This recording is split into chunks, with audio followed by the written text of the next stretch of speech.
Ravi sir, you are muted.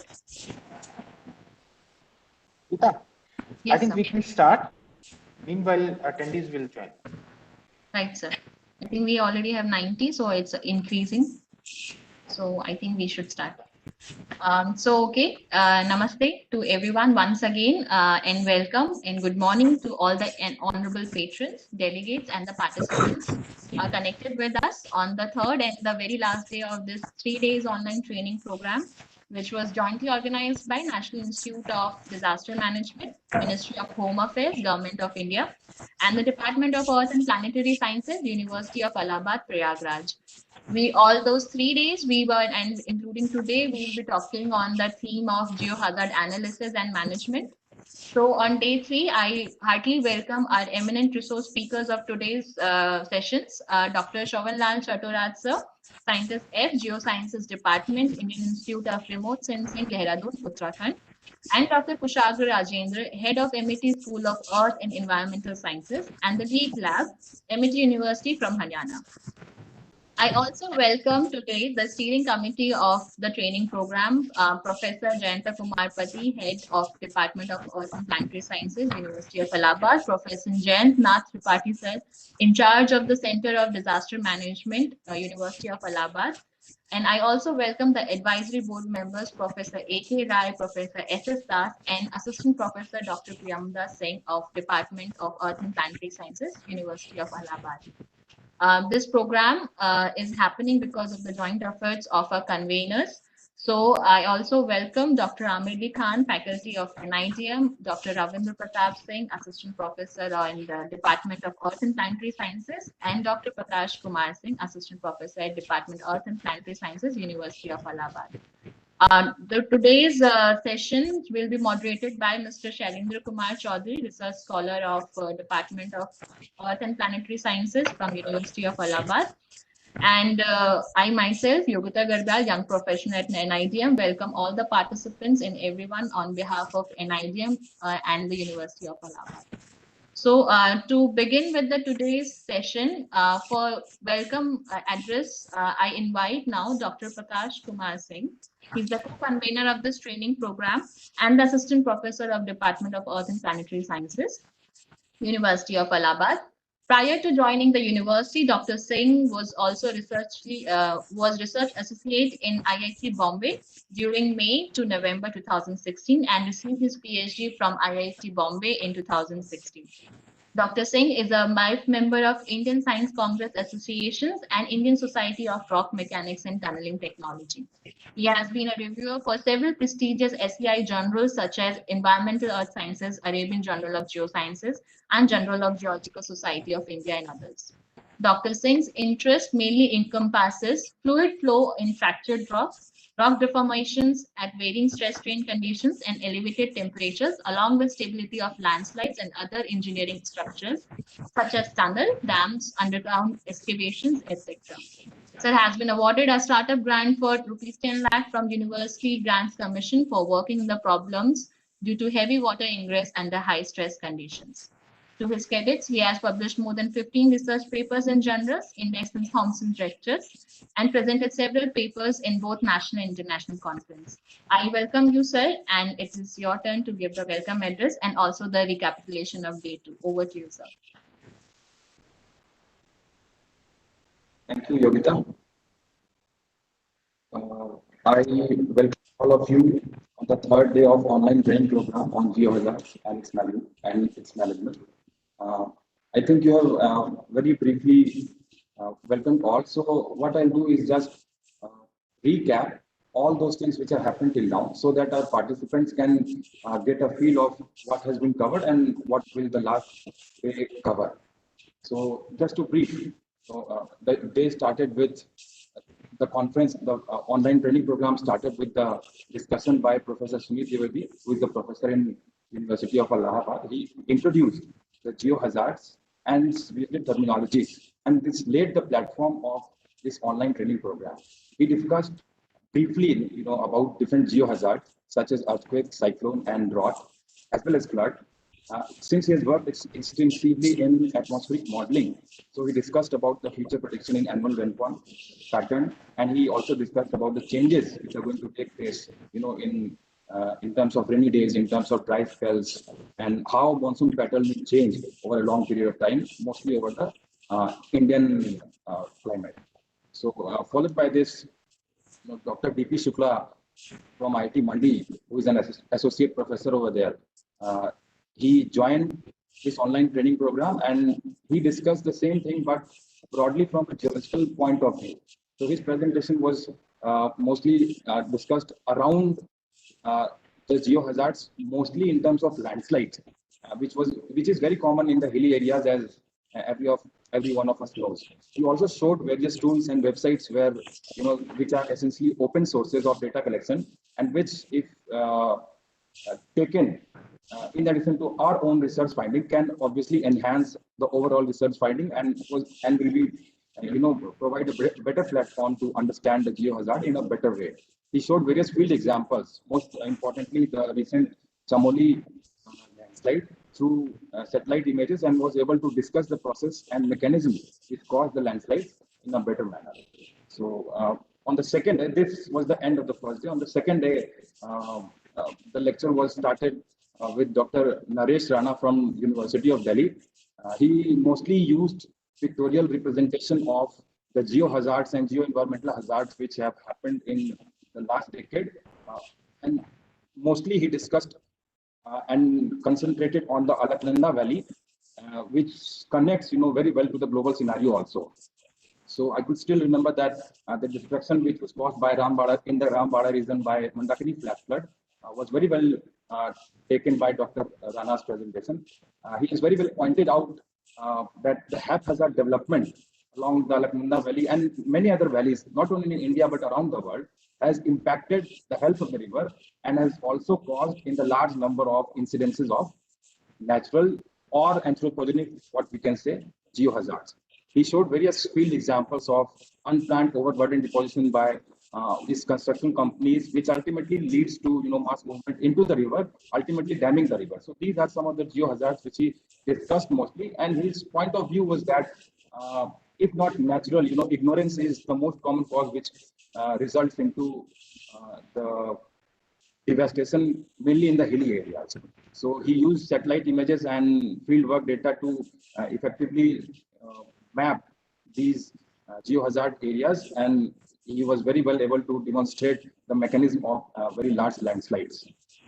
And then this was followed by the presentation of Dr. Pramod Kumar, who is a postdoctoral fellow in IIT Delhi.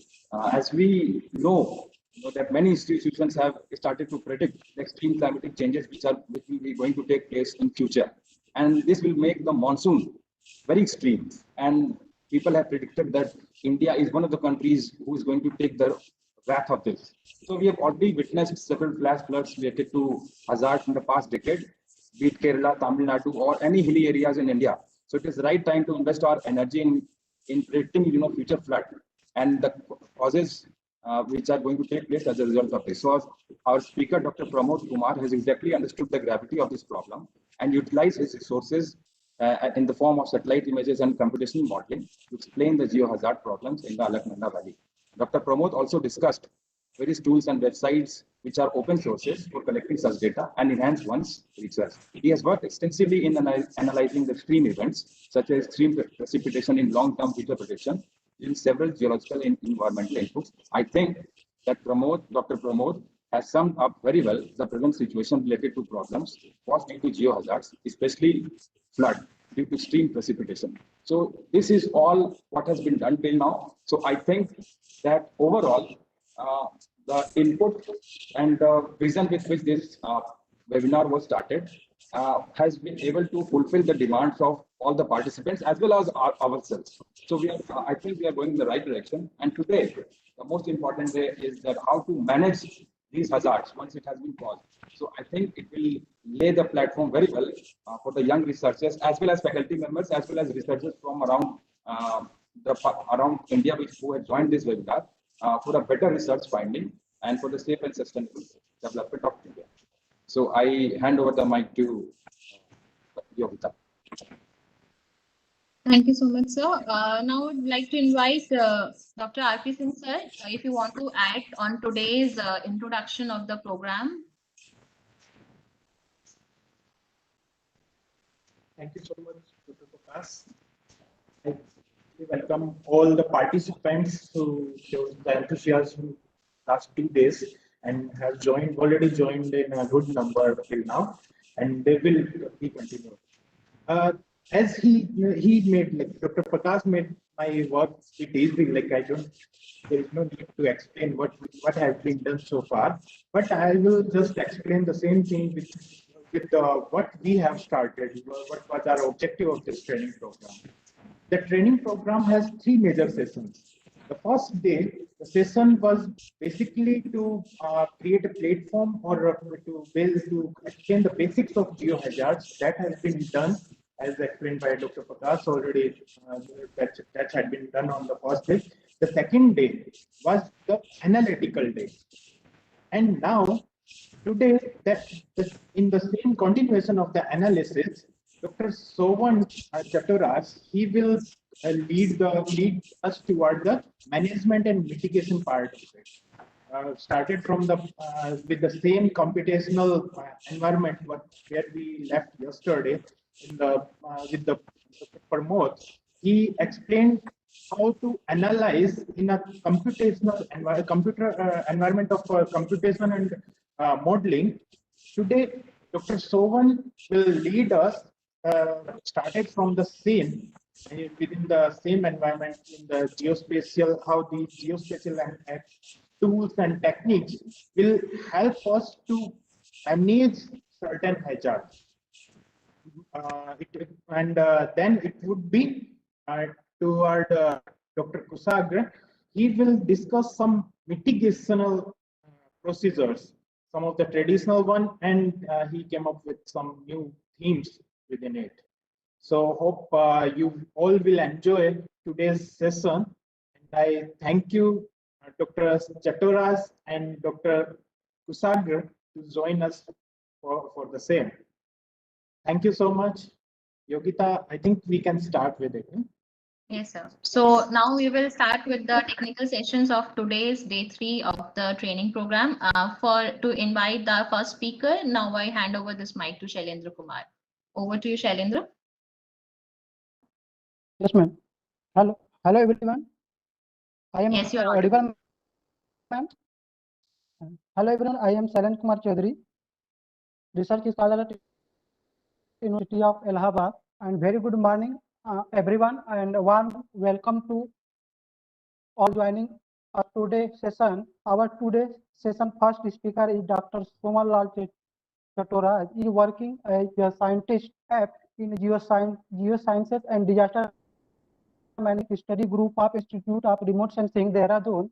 After receiving the university gold medal in master degree in geology from the Burdwar University, West Bengal, he successfully completed his PhD in sedimentary geochemistry from IIT Bombay. After he is also honored with the top rank in Ghat and UPSC exams.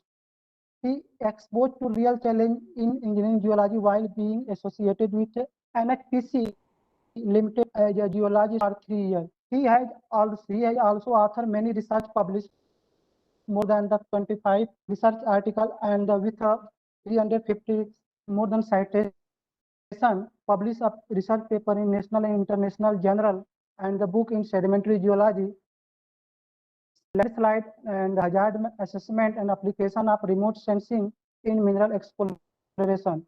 Mr. Dr. Chattopadhyay also guided a number of MTech, PG diploma students and PhD has been supervised by the Chattopadhyay in the field of modeling of debris flow and the landslide and spectroscopy of the minerals. On the behalf of NIDM and the Department of Earth and Physics University of Allahabad, it's my pleasure to invite our special guest, Dr.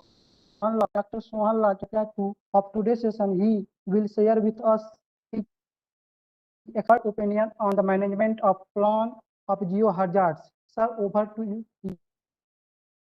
You, sir. for the sessions. Hello.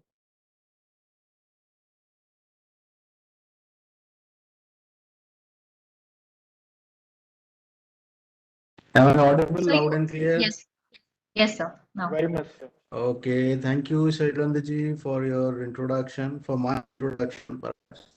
And I thank the panelists, the organizers, especially RPG, for remembering me in IRS. Me and RPG shares a long-term relation. So since then, thank you, RPG, for inviting me and giving me the exposure to present my work. Okay, then as I understand that this session is particularly meant for management, mitigation, etc. They are, they're very terms. So I will not go by the exactly what RPG has given for me. But on the contrary, I promise my audience that all throughout they are going to enjoy this. The original plan of this presentation is that, whatever you have learned, just add a space component into that. Whatever we can derive from satellite data.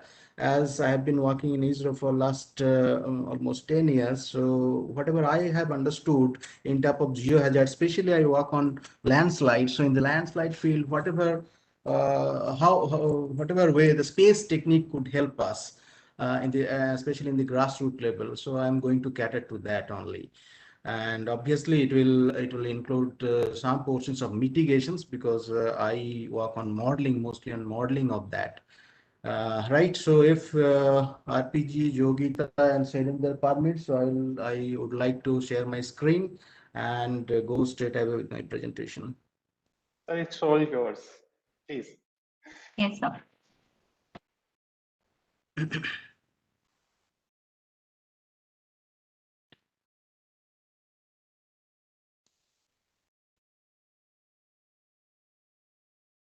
Yeah. Okay. Is my screen visible to the audience full screen mode? Not yet, sir. Not It should come. Please let me know. Let me do it once again. Yeah, Now it's coming, sir. Oh, okay. Okay, so very good morning again. I have exactly, suppose, till quarter to 1 or 1 o'clock, I would like to stop and then give some time for question and answer, because that has been the mainstay of our teaching sessions also always. We as Institute, IRS, Indian Institute of Remote Sensing, mostly cater to the problems like this, landslide, etc., taking cues from remote sensing. So we conduct many online free courses. We call it EduSet DL, distance learning mode. So whosoever is interested from this audience group are welcome to contact IRS distance learning, and if especially they are interested to use the remote sensing techniques, they are free to do that by attending our online lectures, which are every now and then available. Almost in 1 week or 15 days, we have one or something like that training going on. So they are almost, most of them are free. So any of us can join that.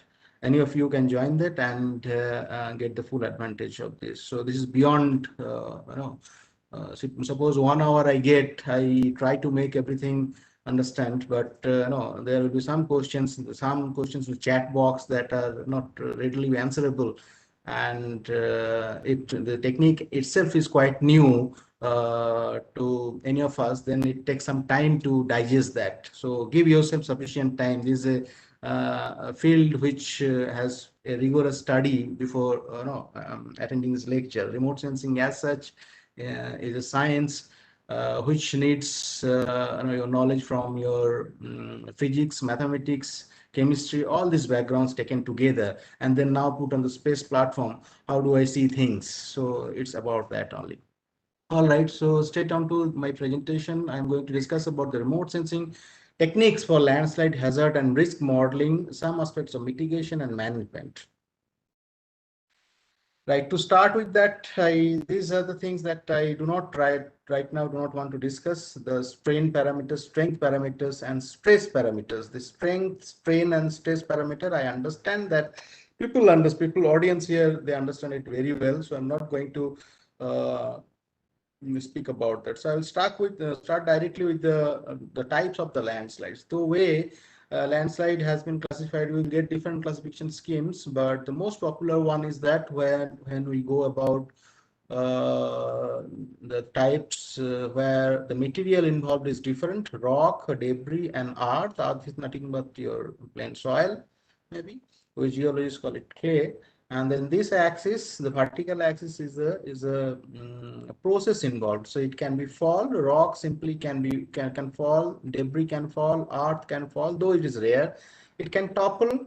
Topple means, landslide is happening along the discontinuity and continuity plane. This discontinuity plane geologically is a weak plane. It can be a joint, can be a fault plane, can be a shear zone, something like this. So the whole plane, basically your sandwich bread, basically, so that the portion of the bread is toppling downward and causing the landslide. Then comes the slide sensu stricto. So slides can be divided into rotational slide and translational slides. So rotational slides where your failure surface, this failure surface, where from I mean, dislodging has started. So this beyond the surface lies my bedrock, that's a solid intact rock. No effect of landslide there. And above this is my loose unconsolidated material that is going to fall down due to gravity, due to influence of gravity. So the failure surface is a curved one, and then in case of translational one, the failure surface is straight. So this is how the rock slides. In can be debris slide, can be earth slide also. Then we come to the straight, the more we go this axis, we basically we are increasing the water content of the slide. So sprayed and then flows contains a lot of water. These phases are comparatively dry, and this is where the water content increases. So obviously, with increase in water content, the debris and the earth components, they are more prevalent than your rock one.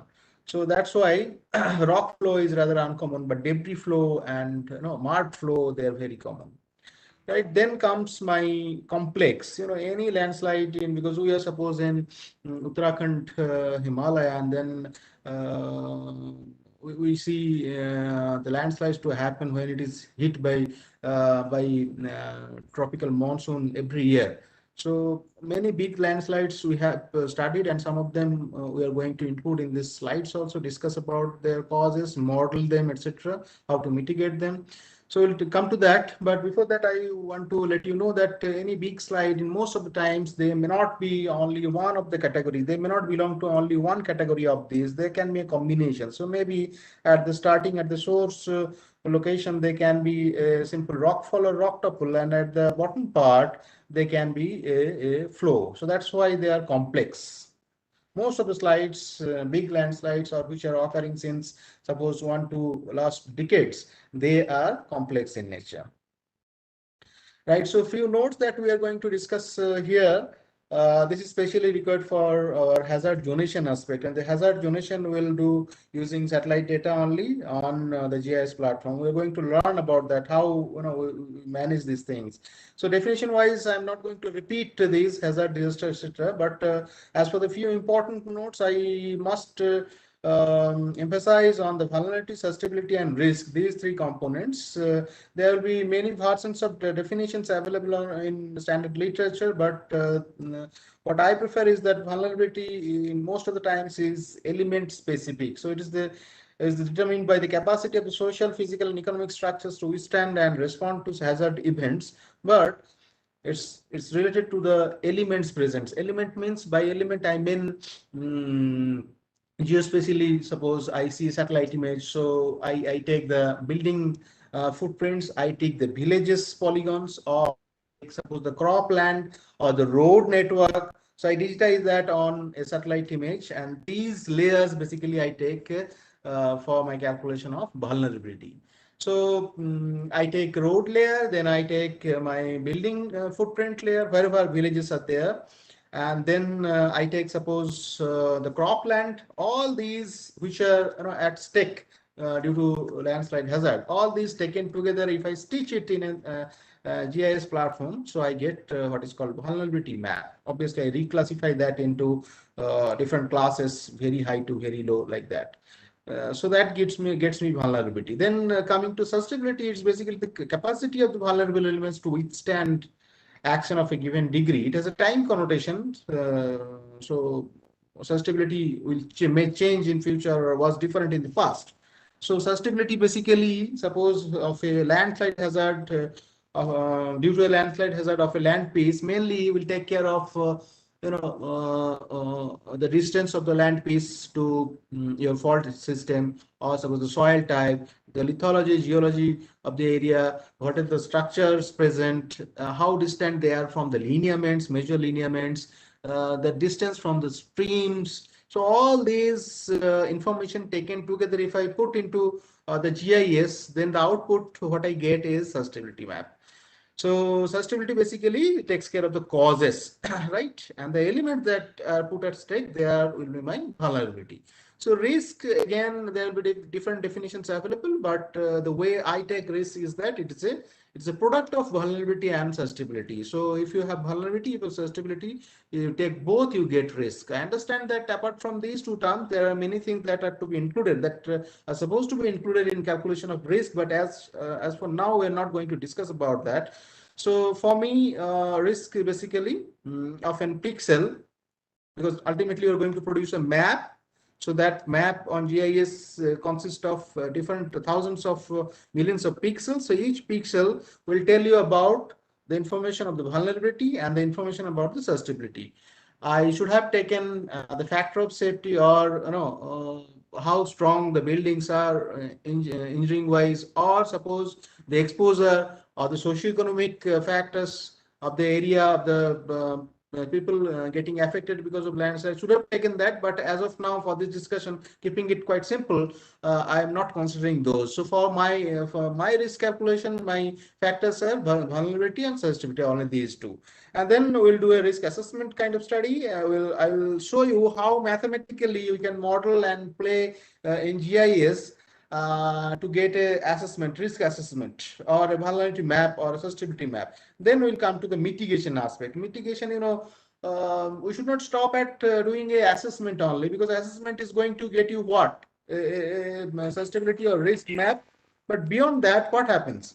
How do I cater this information? How do I help with this information to the grassroots level? Because in ISRO, what we have understood, every penny that we get from our research, etc., are meant for catering to the grassroots. So it has to be direct bearing with the benefit of the grassroots people. That's all. So that's why for mitigation also, we try something called numerical simulations, which is objective in nature, and that can take cues from the satellites available.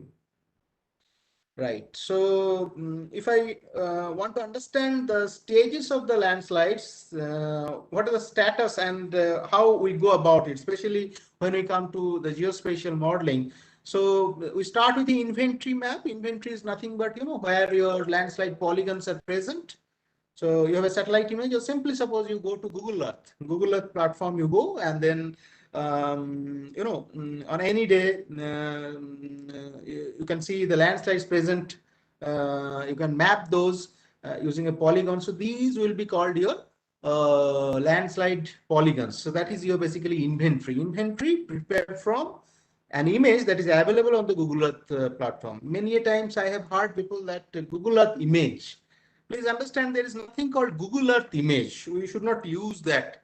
You should not use that in your thesis, whatsoever it is. So there are images given by different companies. They pour in the satellite data, and Google Earth is a platform. It's an engine basically that makes them available in a best way possible. So that's what. So I call it, suppose the SPOT spot image or Landsat images that are available on Google Earth platform. So these images, suppose you can see for your area of interest, and then map those active landslide areas. So you can map active areas, you can map whatever the landslide has been dormant in nature. Suppose 1 decade back it was there, or you can map a scar of the landslide also. It happened in quite sometime in past. Now there is no traces except the scar. So all these 3 types you can map on the inventory map using free images on Google Earth platform. Then comes to the vulnerability. So vulnerability basically takes vulnerability, susceptibility, risk is a part of the assessment. Inventory, I keep it to monitoring or assessment. Then we'll come to the modeling aspect, which is completely will deal with the mitigation aspects, right? So that's all. Okay, let us see how the final map. Once you prepare a hazard map. Please understand this term hazard here. The way I use it, I am equating that with the susceptibility. So for me, susceptibility is equal to hazard here. So I am producing basically a susceptibility map. So landslide hazard map will look like this. This has been prepared somewhere in early 90s. That is available in our departmental library. NRSC has produced that. And in northeastern states, and there's some of the northern Himalayan states, we have standard hazard generation maps due to landslide prepared at a particular scale, 50,000 scale, and then there you can find these classes. So severe, very high, high, moderate, low, these classes you can find within this hazard generation map. So please understand this from the Kedarnath area that there happened an event in 2013. Please see, this is the Kedarnath town, and all around what you can see the area is surrounded by very high, severe, high regions only. And still the event happens. So that's our fate. Still the event happens. And then we keep on trying to update this with newer inputs. I'll try to discuss this in detail. So what are the materials that we do in this kind of, what are the materials any researcher like you or student, suppose they want to make an inventory map, susceptibility map, or a vulnerability map. For inventory, we can use simple your Google Earth images. So Google Earth basically gives you the data can be stored in KMZ, KML, .kmz.kml format. Once you come to ArcGIS, or suppose we take a free software version, we call it QGIS, open source. So you can convert these KML files into shape file, .shp files. It comes with another 5-6 more files, but the shape file is basically if it is georeferenced, you can process it further for your use. So what you first do, you open the Google Earth and then spot your landslide images, draw polygon, save it in KMZ format, and that KMZ you transform into shape files. And the shape files now are portable with your ArcGIS or QGIS, this kind of GIS softwares, where you can process the image simultaneously. So what do? You have a satellite image, suppose. Some of the images has been, I don't know whether it has been described or no in earlier 2 days. They are open source images, and like Landslides especially is high resolution, and then high spatial resolution, and then you can download it, and this image where you are going to process that. So suppose simply opening that image is okay, but if you want to process the image, you have to open that in a GIS software like your ArcGIS or QGIS, and then once you are into that software, you can play with your polygons, the shape files of landslide inventory. You can juxtapose that on your image and see that whatever you have got from Google Earth is matching with Landslide image or no. Sources are different, right? So that's how. So a landslide inventory we prepared. Next, we come to the vulnerability map. For vulnerability, you can use this Landsat image, or you can use Google Earth to get maps of settlement, road, and agriculture. Different layers you prepare, different polygons. So these basically, if you take to the QGIS platform, creates raster layers, and these raster layers are basically the starting point where you can start your processing, start doing your processing. So these 3 raster layers, once prepared in GIS platform, they can be stitched together, they can be added together, given weights further to get us a vulnerability map. Similarly, if we have these layers, slope, aspect, relative relief, geology, stream, etc., all these layers taken together. Some of the layers basically you can get from satellite images, like most of the layers we try to get it from different sources of satellites, and then some of them are to be taken from the ancillary data. Your suppose your for geology, a geological map, but the geological map is to be rasterized, is to be georeferenced in your GIS software before playing with that. So once I prepare these layers, I get a sustainability map. How do I get these? The mathematics behind this I'll discuss in a little while. So I have the sustainability map, I have the vulnerability map. Taken these together, I get basically what is known as risk map. Right. And apart from that, we do some kind of debris flow runout modeling. This is purely into the mitigational aspect. So we'll come to that later on.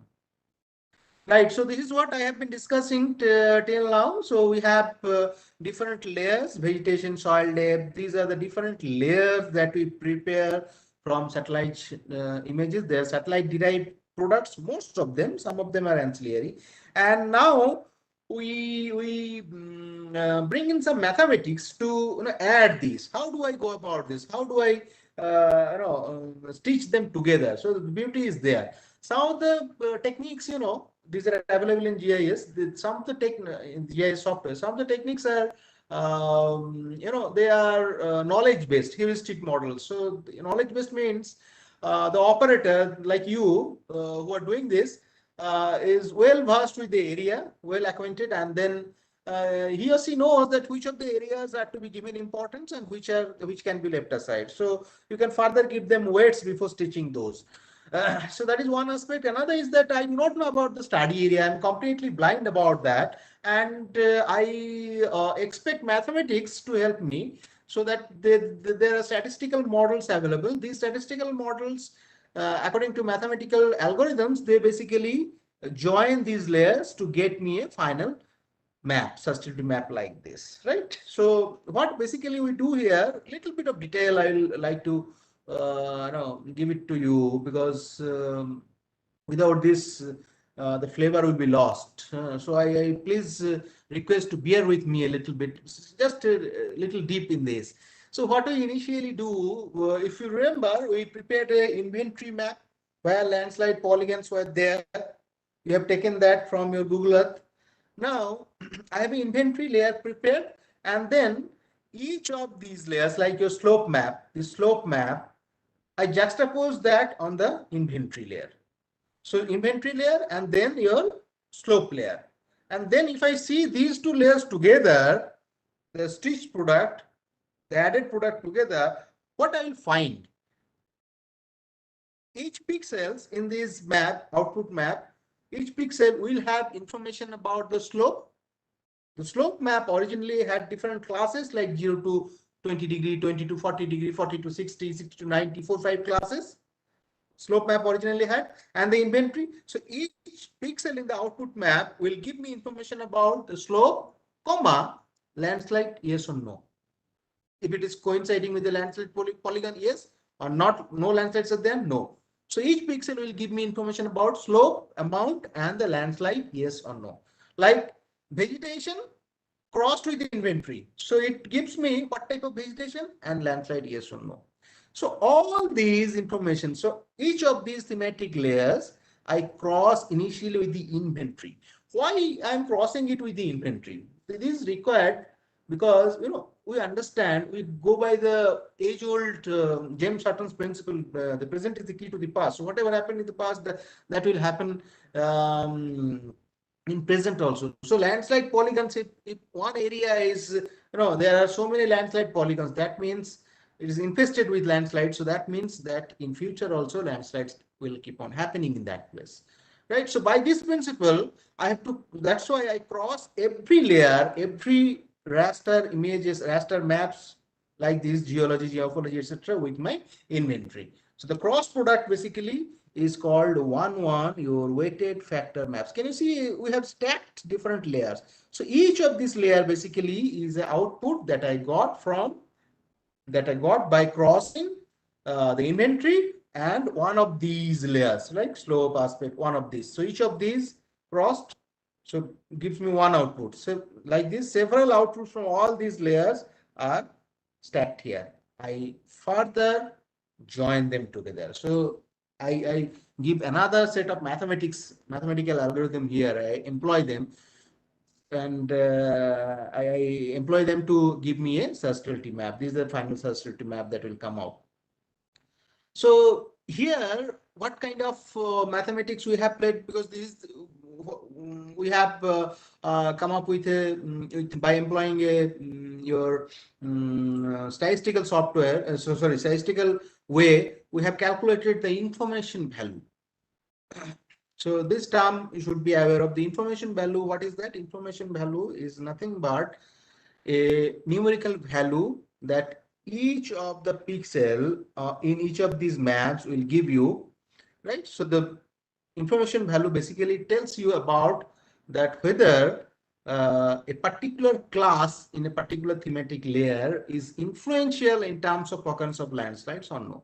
If information value is positive, then it has some influence in occurrence of landslide. If it is negative, then there are no influence. The factor is not responsible for occurrence of landslide. If it is zero, then it's a tricky situation. Zero means that either your software is not able to tell you what is happening, or that basically requires that you have to adopt some other algorithms, right? So we get a susceptibility map. Similarly, we get the built-up road and the agriculture. We join them together to get a vulnerability. These two I cross to get a risk map. Let us see in detail. So this is how the inventory look like. On this Google Earth spot image, we have tried to, the yellow polygons basically are the landslide inventories. In a 3D, this is in 3D. They are beautiful images. Kato set our own image, where it is a pan image monochromatic. So where we can see the peaks, the landslide polygons in a 3D. So people may understand, how do I do that? It's very easy. You employ any GIS software, you drape. Basically, you need a DEM, digital elevation model, and you need a satellite image, or a Google Earth image, images available on Google Earth. So these basically have to be draped on the DEM and will create a 3D shape like this. So if people are interested, they are open to come here in IRS for a short-term training. We regularly conduct MTech and PG diploma courses. So please visit our website if you are further interested about this. So now we calculate we get the building damage assessment. So this is how the building maps will look like. These are the road damage. In hilly area, this is beautiful. Hilly areas, one single road goes like this, right? So if something happens here, landslide happens here, it will cross cut. One single event will cross cut all the roads. So that is how the damage happens. Now the agricultural damage, agricultural field. What are the areas which can be put to damage? So I have settlement here, the villages basically, then the road and the agriculture. So if I add these three simply on the software, and then classify it, I get a map like this. This is called Vulnerability Map. So Vulnerability Map basically gives you, suppose here we have 5 classes, very low to very high. So please understand, very high, the road zones are always coming in red color. That means road, I have given maximum weights. I have assigned maximum weights to road. I understand the roads are at maximum stake. Then we have to calculate the susceptibility mapping. For susceptibility, what we have to do, we have to get all these thematic layers. These thematic layers, I have told you, we can get it from satellite derived products or from some other ancillary data, digitized and then rasterized maps. So these raster maps, basically, each of these thematic layers has different classes. So these are the classes, like your slope class, suppose, or geology class. This type of rock types becomes my classes. So one thematic map will have 5-6 classes. The information value, if you remember, information value will be calculated by the software from each of these classes. And lastly, it will tell me in a graphical representation that which of these classes the software consults all, these layer and these layer all. Now, among all these, which of the classes are influential in occurrence of landslides? So what does it basically do? Simply, if you think, that a software algorithm, where from it is getting the input? It is getting the input from the inventory map. See, if the moment the inventory collides with a slope class or a linear mean distance or a fault distance, so it is considering that that class has some connotation with landslide occurrence. So this is how the calculation goes about. This is what I was telling about the factory, the graphical representation of information value. All the classes are represented here, and few of the classes only are getting me the highly positive values. These positive values indicate that these classes are responsible for occurrence of landslides. So that's how we go about this, and finally we come up with a landslide sensitivity map. The sensitivity map is from the Ukimat area. If you go to Kedarnath, you will have this area. You have to cross this.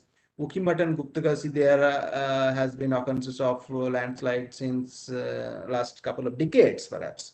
And you see, all your red zones are available here only where landslide is there. The beauty is that how do I validate this model? So the validation one is that you go to field and get yourself surrounded with the landslide. If landslides are there, so you have a printed image of this printed map of the susceptibility, and the location where you are standing. If you are in the very high zone, then automatically you should be surrounded, all around you by landslides only. So that basically gives you a sense that your map is okay.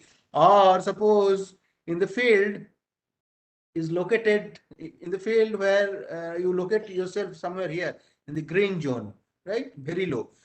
But in the field area, you see, again, you are getting landslide. So that means something somewhere we have done wrong. Maybe the calculation is wrong, or maybe the thematic layers that we have given as input for calculation, they are insufficient. There can be over addition of this thematic layer, or some of the layers has not been considered, which should have been. So that's why, what I felt is that this is where susceptibility, this is where subjectivity creeps in.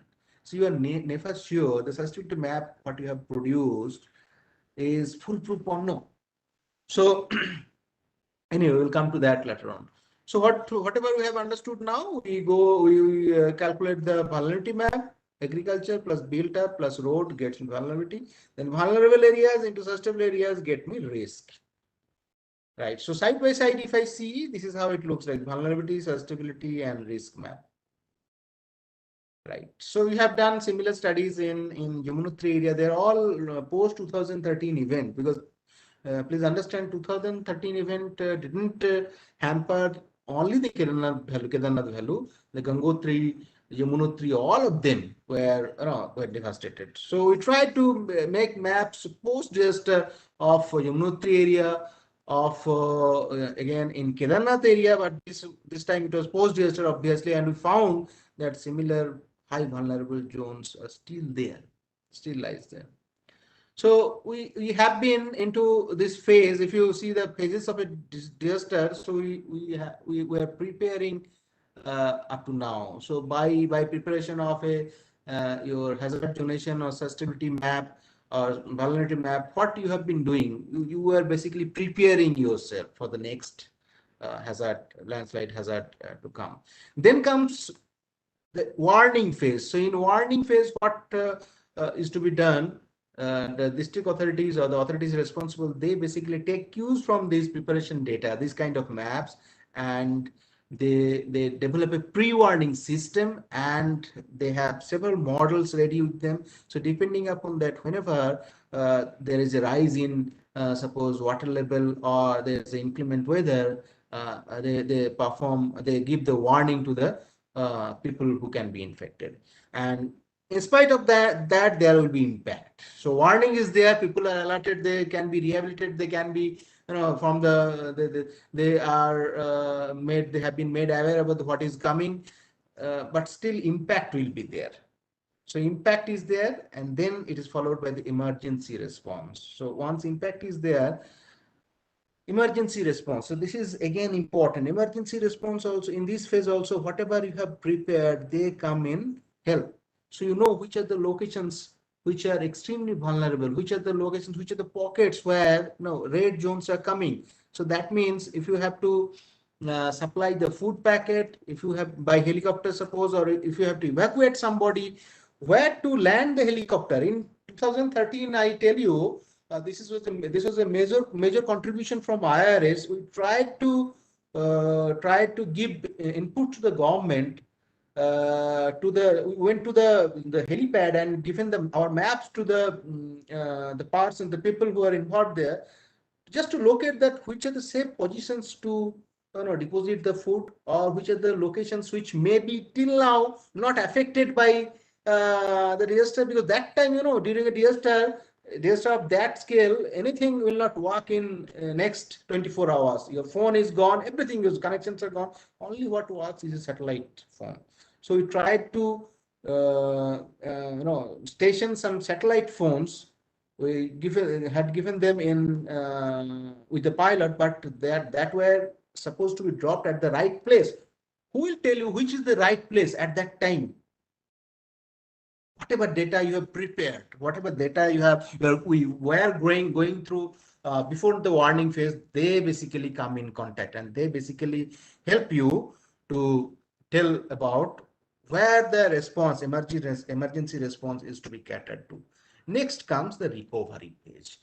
The recovery and rehabilitation basically has to deal with what we'll discuss in the latter half of this presentation. We do not stop at producing this kind of hazard zonation maps only or sustainability maps only. We prepare a model of that flow. So there's a predictive modeling aspect also. So whatever has happened, recovery is going on okay. But future, if something like this or a farther more scale, if it happens, so what is to be done? How the things is to be managed? So that for that we have to keep several models ready. So these models are basically because I work in landslide area, so some of the landslide models will show how they can help in mitigation. So the recovery and rehabilitation, they basically deal with the mitigation aspect. And then everything is settled, then again starts the preparation cycle for a new forthcoming disaster. This is how the phases of disaster will go on. I hope you have, there has been discussion on this, many discussion in this since last 2 days. So we have simulated some of the flows. See, all the landslides we cannot model. Different types of landslides are there. I have already discussed. Only the debris flow or the mud flow component, because you need softwares or you have to write codes to get the software, and so they are component specific. That means for rockfall there will be different codes. For your debris flow there will be different software codes. So all these are different. So I work on the mudslide debris flow components. So some of the slides, some of the debris flow, I will let you know how we have modeled. So for the preamble part, if I want to understand, we see that the comprehensive assessment of landslide hazard zonation requires process-based modeling. So these are all process-based modeling using numerical simulation methods. But you need to understand, they're still in budding stage in Garhwal, Himalaya. Not many people are working on that. We understand we have some precipitation triggered rainfall debris flow models. So precipitation rainfall triggered debris flow models are there. So that means the areas where they are perennially hit by every year they are hit by the monsoons and they produce landslides. So models are to be prepared, are to be kept ready for that. So we prepare a ID intensity duration model, or suppose antecedent rainfall models. We prepare a threshold and we warn people that beyond the once the threshold is passed, then landslides of these many landslides can happen in a particular area. So that is one thing, but rather we'll in this discussion we'll focus on to the process-based 3D models or debris flow, which is mostly physics based. So the beauty of these models is that till now we have understood about a little bit about hazard zonation, vulnerability maps, etc. How do we take cues from satellite data and how we come up with the maps? But they are all, I understand that they're subjective. You are never sure that anybody using the same method, same set of data, even will get the same output. You are not sure, right? So why not to get something which is objective? So what I do with the same data, I do here sitting in Dehradun, somebody sitting in New York also will get the same result. So that's why objectivity is, we need to have some models which are objective. Then we can use these well-tested empirical methods to predict the flow paths and characterize the entrainment process. We use the Voilmy rheological inputs. These are slightly technical. I'll not go in detail of this. So this is basically a failure, shear failure phenomenon. And by employing these inputs, the software basically, the model basically shows the output. So some of the debris flow models using numerical simulation, I will discuss some of the case examples from Uttarakhand, Himalaya. Now, what a flow is, debris flow is, you have to understand there is a zone of depletion where the source area, so materials start dislodging from this zone of entrainment, so transportation zone, and this is the zone of deposition where the materials are deposited. So how does it look like? It looks like a fast moving liquefied landslide, liquefied, mind it, a lot of water is there. The mix unconsolidated water and debris. Appearance is like a flowing concrete. Shape is often in the form of a torrent. The triggering mechanisms can be cloudburst, sudden rainfall, can be earthquake, can be reservoir drawdowns in case of dams, etc. So all these taken together defines my debris flow. So now, why do I study debris flow at all? Why it is important? Because we need to understand where we are. We are sitting in Dehradun. This center of ISRO is in this is the academic unit of ISRO. They are in the Dehradun area where it is both ways surrounded by your fragile tectonic setup of the Himalayan. We have thrust everywhere around us. Now this thrust system, Himalayan thrust system, keeps on generating seismic waves, seismic quakes. So every now and often we have the triggers, the tremors, and that's why. And at the same time, it is it gets sufficient tropical sufficient monsoonal rainfall, and both these taken together makes my modeling of debris flow important. Why to model a particular flow? We need to understand the evolution of the research on landslide has to go beyond the hazard formation, and that will lead to modeling especially using numerical simulations. I have discussed there is objective, the simulation of natural events of national importance. Honorable Prime Minister has already emphasized upon this, that as for the disasters, the most important landslide, I mean the most notorious ones, they have to be monitored, mapped in a proper way. And there comes the role of ISRO in it. So we are into, by doing this kind of modeling, we are into the unearthing the causative factors. What had been the real cause of this? And prediction of future runout. This is also important because any model can be post facto. So you have a landslide that has happened, you apply your model, you see it is to happen, and then once you understand your model is through, so this is to be implemented in site by areas. So because your geology, your engineering geology factors, civil engineering parameters, frictional parameters, whatever you give as input to these kind of models, they are not going to change, suppose, very suddenly. They will remain same. So if your model works here, well, it is supposed to work here also. So that's why in a future potential flow also can be modeled, can be predicted.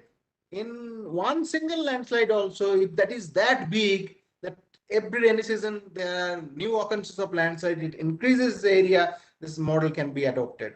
It basically strengthens the mitigation measures. So what we have, what I'm going to show you the results of simulation of suppose 5 events, notable events. First event is Ukhimat, that happened in 12 September 14, but before that also many things happened. After that also, after 2000 event also, there are occurrences of landslide. But this event was important, and then it shook me because it caused death of 51 people, large scale damage of the property. 2 villages were washed off that time. Then comes the second event, which is the famous Runoff Parvat or Uttarkasi event that happened in 2003. There were no casualty as such, but a lot of money was wasted. I mean, property was damaged. Then the event 3. Event 3 is my Kedarnath event, the famous Kedarnath event. There has been several papers. There has been several documentation, videos has been made. We using ISRO's own satellite images and the satellite derived outputs, we wanted to postulate our own idea about what had exactly gone wrong in that day. I'll come to that.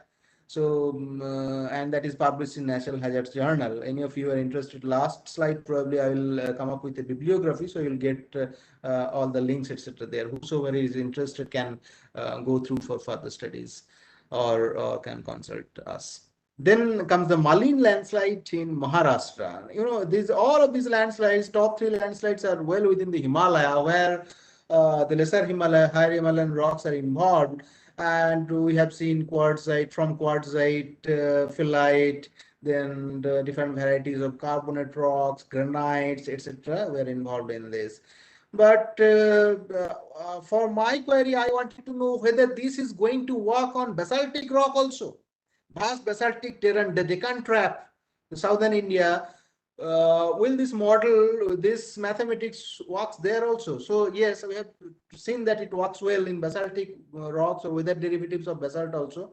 So that's why we took care of the Maline landslide that happened in 14 event.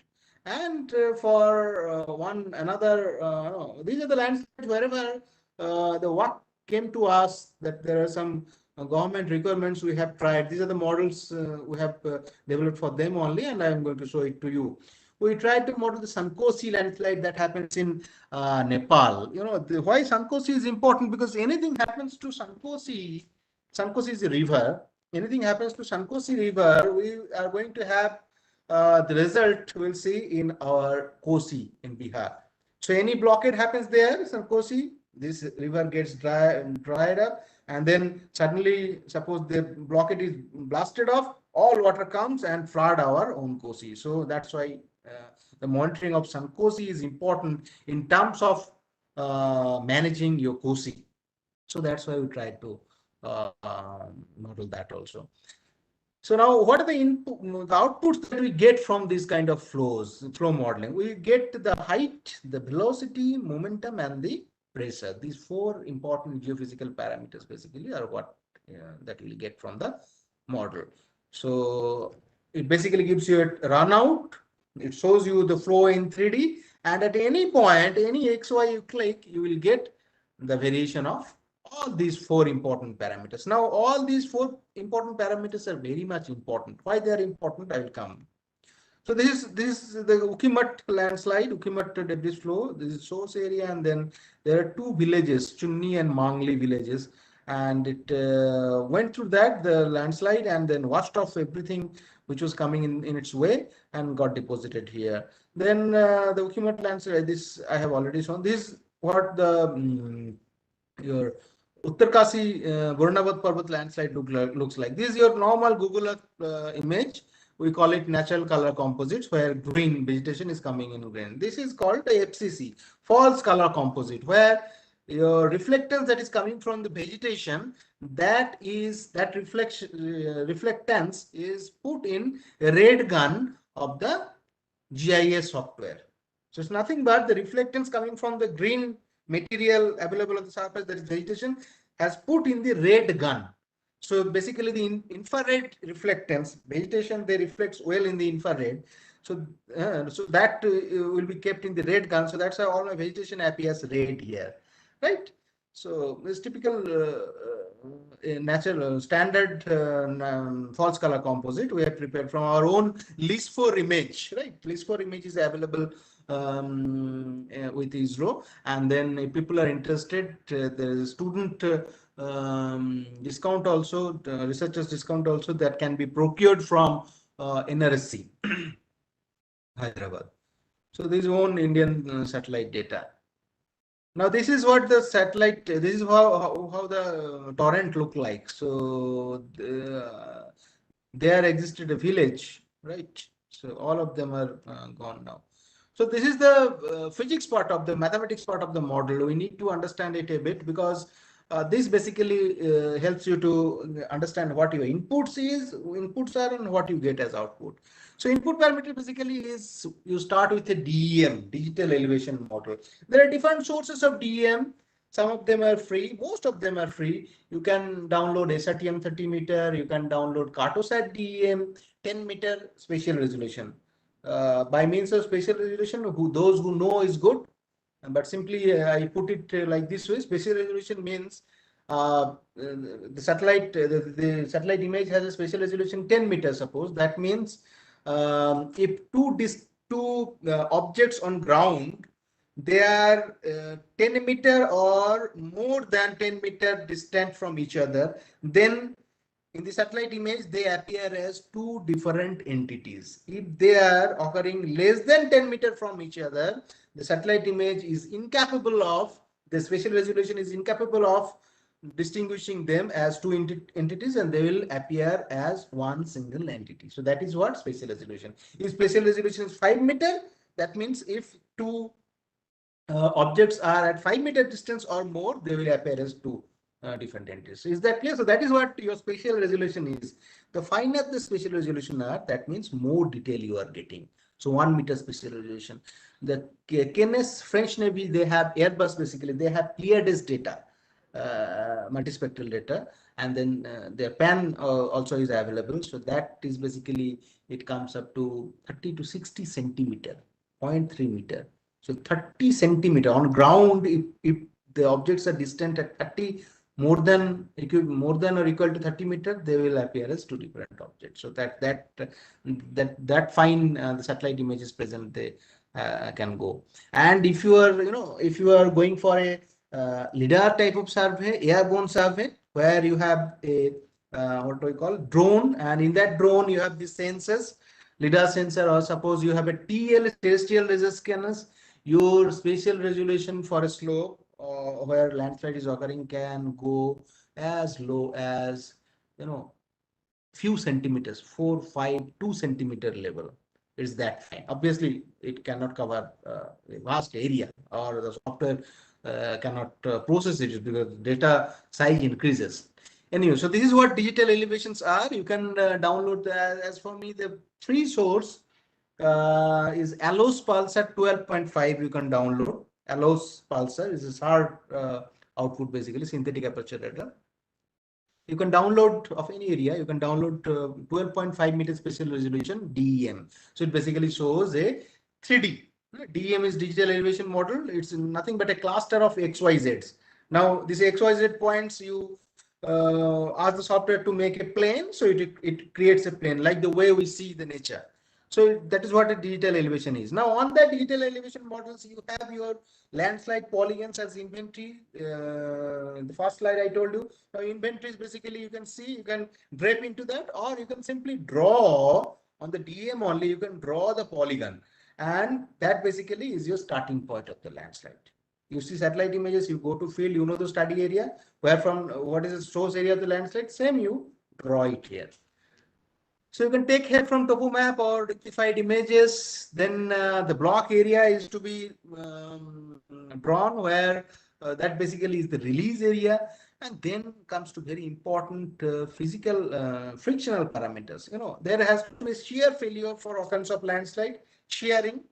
So three type of stresses are there: normal, tensile, and shear. Accordingly, the matter, if stresses are produced, the matter will resist against these forces. They basically show the strength. So accordingly, we have three strengths: shear strength, normal strength, tensile strength.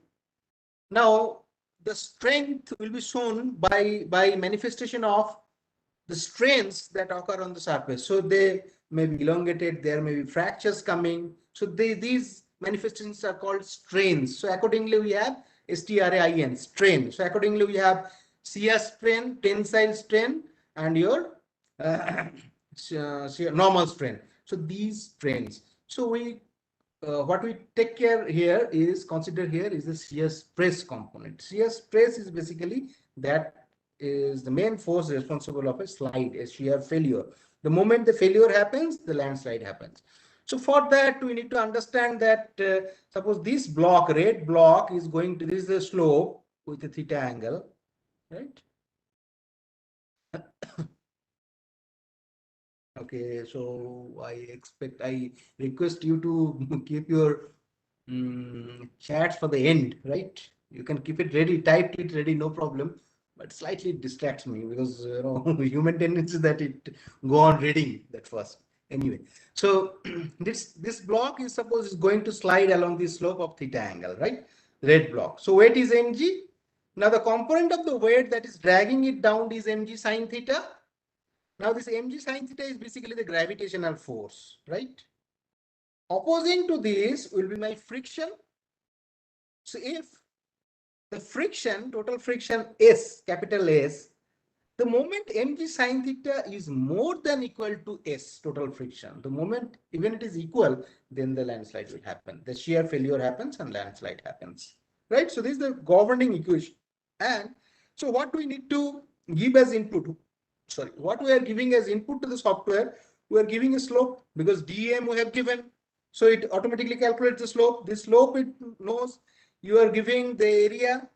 So area on a DEM, if you are denoting, so that means from that area, every point, it gets the height, the average height. So height is there, XY is there, it gets you the volume. So if volume is there, density is there, mass it can calculate, and then mg sine theta is it can calculate. But how it calculates the friction? For friction, the total friction. Why do I call total friction? Because this mass consists of a liquid phase that is mostly water and rock chunks. So both these taken together is the material, is the debris.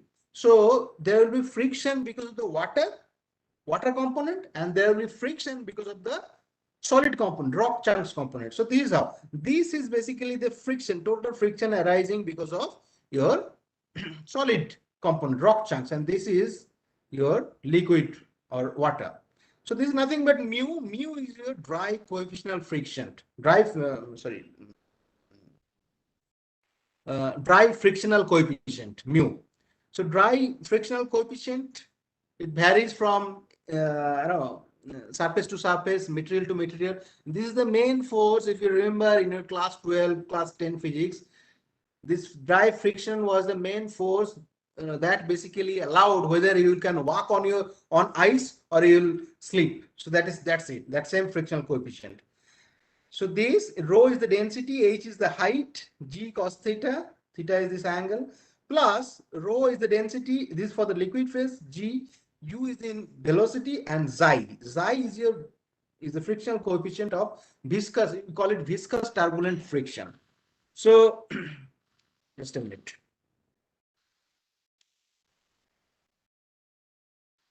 Hello?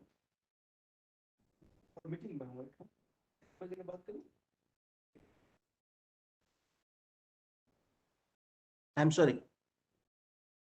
Okay, so this is the friction due to the liquid phase. The friction of liquid and solid phase, if I take it together, I get the total friction. Total friction basically is opposed by the mg sine theta, and then once mg sine theta is more, landslide will happen. So how do I get the friction, dry frictional coefficient or viscous turbulent frictional coefficient? These two, there are standard charts available for different materials, and accordingly we can give, but there are tricks. We can get it from your laboratory also. Engineering instruments, if you employ, if you have samples that you bring from the field area, you maintain the water content, water saturation level, and you see that there is nothing like induced shear failures because you are traveling in a vehicle, so there will be shaking. So if you can take care of all that, you can calculate the mu and xi also. But standard, basically from standard chart, we give the frictional coefficient. So all these taken together gets me the output like height, velocity, pressure, momentum, etc. All these four, right? DMs, as I have been telling, this presentation I will leave with you people, no problem. I will talk to RPG. Then these are the sources of DEM and their spatial resolutions. So this is the first thing you need to get if you want to use a model like this. So this is how the targeted flow, this is the source area, and it flows like this. This is how the model will look like, the source area. This is the entrainment path, and it is transported here and get deposited here. this is how the output will look like. This is from the Uttarkasi area, Runoff Parvat, Bhagirathi. This is your Bhagirathi river. There's a trifurcation happening in your debris flow. It comes here and get deposited. So why 4? Because I get the velocity, momentum, height, and what else? Pressure. There's 4 parameters there. Similarly, 4 parameters I can get for the Ukimat area also. So beauty is that anywhere you click, you get information about the height, height of the flow, the pressure, the momentum, or the velocity. Now this is the example of the Kedarnath area. So this is quite interesting. This is my Kedarnath temple. On the DEM. DEM we have I have made it visible on a 2D shape, on a 2D platform. So it looks like this. Now the temple is here and your source area, this is the violet polygon. The green line basically demarcates the small water shed. We expect that the flow will not pass this, so it will not cross that, it cannot cross that. There were other locations of landslide down the Kedarnath temple. So upstream we have one. This is the one. This one is the one. This is from the RGB 321 false color composite in list 4 satellite images. This is the Kedarnath temple, and you see this is the debris. In 3D, it will look like this. So this is how the DM will look like, where your valleys will be marked in dark color and highs will be, peaks will be in your white color. The result. As for the result, please see how the velocity varies, the height varies, momentum, all for debris 1 and debris flow 2. Both these flows we try to model it. Please understand that this is how the flow results are. You know, debris flow 1, the length of the material, length of the debris, debris flow was 1.5 kilometer, and then it created a height at the base 4 to 6 meter. 4 to 6 meter height of debris will get deposited with, and it comes with a 5 to 7 meter maximum velocity near the base. So these are the important information. Now, why they are important? So we are happy with your, would have been happy with your landslide hazard zonation map, like most of us do. So it's okay. We have prepared a hazard zonation high, low maps, but what do I do with that? Please understand. If there is a poor illiterate villagers, so they are there, and his house, so he has a small house, 1-room house, suppose, and back of his, I mean, at the hillside of his house lies a slope, and there lies a precariously hanging material that is going to dislodge, you know, that going to dislodge in the next rainy season. The villager, the government authority, they all know that this falls in the high, very high zone. But what do I do with that? So, okay, if I have this kind of models ready with me, what I can do in a very time effective and cost effective way, what we can do, we can construct a dam kind of thing, a concrete wall. Here's a house like this, there lies the slope. So in between these two, if I can construct a dam, a concrete wall basically, for the purpose that it digests the initial thrust of the debris flow that will get dislodged whenever it happens, right? So what would be the height of this concrete wall that you are going to build? Height of this wall must be more than the calculated debris flow material height. If it is 6 meter, then you have to raise your wall up to 10 meter. Right? What velocity it is coming, how much material it is coming, the momentum, why it is important. You construct a thin layer of concrete, only one brick, suppose, one brick thickness, you construct a dam because it is the most cost effective way. But the momentum is that much that it is easily, it can be broken by the momentum of the flow. So for any kind of, you know, wall, we have to give a basement. So the basement, the width of the basement basically should be sufficient enough to digest the thrust of the flow. So the width of the basement basically is relative to the how much momentum it is going to be hit with. So that's why momentum is important. That's why velocity is important. That's why pressures are important. So all these 4 parameters are important. I will take you to another important slide in Kalias or Sirubhagar that happens in Srinagar town. Srinagar in Garhwal Himalaya, right? Not Jammu Kashmir, Srinagar. So please understand. Sorry, I'll take you directly to the result. Please understand, this is how the slope looks like. This is your Alaknanda river. So from here, the material goes down, and this road basically connects you to your Rudraprayag. So all your Kedarnath, Badrinath are connected to this. Once this is broken, the supply to these 2 shrines are also broken, also disrupted. So what happens here? Every decade, you know, whosoever has passed through this, I mean, gone through this region, they know that, you know, how in rainy season how the slide behaves like. So if you ask for it, there are open source softwares available for modeling of this type. But you know, beginners, what the mistake they will do, they will come up with a result like this, where the source material crosses the river, it reaches the other side.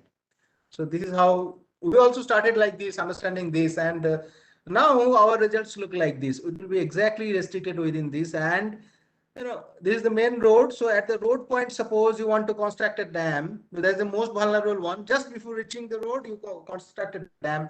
The height of the dam, basically, you can calculate from this kind of model. So height of the dam, if you know the material modeled height of the flow. So height of the dam should be more, and the width of the dam will be that much.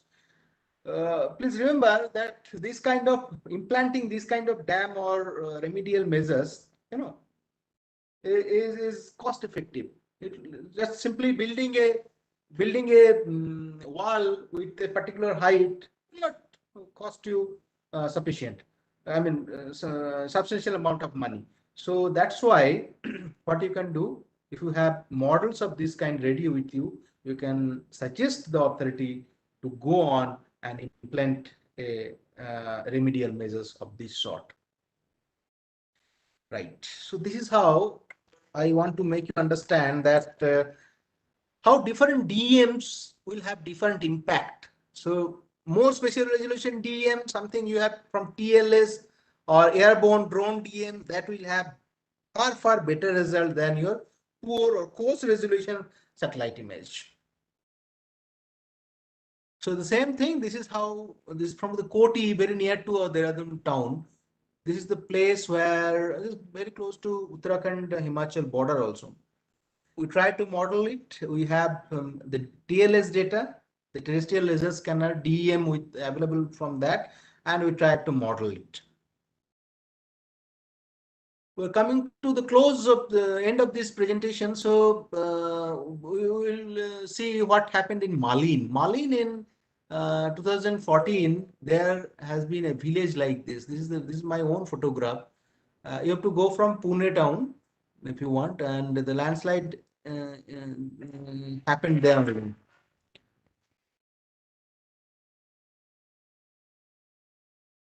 Just a minute. हाँ Singh ji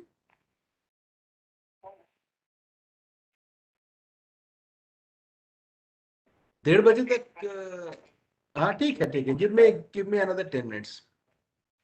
Okay.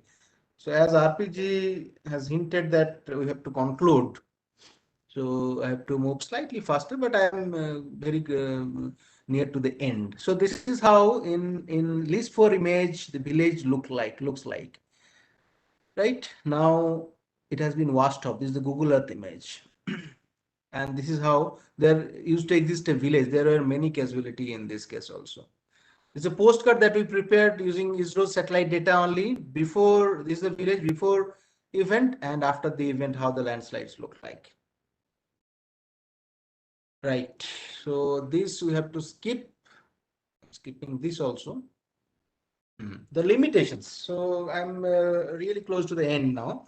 The limitations, we understand we should not only go about the goody things. My models are always very good. Okay, I should be ambassador of that. I should advocate that. But at the same time, I need to know the limitations. The limitations of these kind of slides are that they do not consider the side channel contribution. So any landslide, did you ever see that it flows like simply like that? It will always have the side channel contribution, or at the same time it will have the en route erosion. So while traveling, it will erode, and there will be more material available here. So the simulated height or momentum, that's what we get from this software. Basically, at the lower limit, the volume available to the original landslide is much more. Then there are some momentum issues. Some momentum is to be calibrated. I will not go into that. So I will come to the take-home points from this particular presentation. Most of the landslides in Uttarakhand have a major debris flow component that travels some distance, causing enormous damage en route. We need to understand that most of them are debris flow, and they at the same time they cause damages every rainy season. Landslide hazard and sustainability mapping aided by earth observation-based techniques and analysis of geoengineering aspect has led to damage estimate till late. So if you produce a sustainability map, that obviously helps you in a better way. But the third point, the comprehensive assessment of landslide hazard requires a process-based modeling. This is the point I want to stress. For any kind of mitigation related work, you may adopt this process-based model, maybe for a particular slide, right? That is good. But one particular slide, if you model it in a based way, that helps you a lot. And then analysis and simulation of major landslides or flow events in Garhwal Himalaya led to the revelation of important physical flow parameters of vulnerable locations. So you know the velocity, height, momentum, etc. And of late, we have found that LIDAR or TLS based or UFP based parameters, they help a lot in getting the base resolution of satellite DMs, and that gets you the the best possible result. Then future potential flows also can be found if the geology and the topography are at par. I told you, but they are not, because they are not going to change in some distance. So future potential flows also can be predicted. So these are the publication list. They are available. I will make this presentation available with Dr. RPG. And this is from Sonprag, my own photograph. It used to be a Gorge before the 2013 event. But now you see only your boulders are there. Only the riverborne material it has filled in.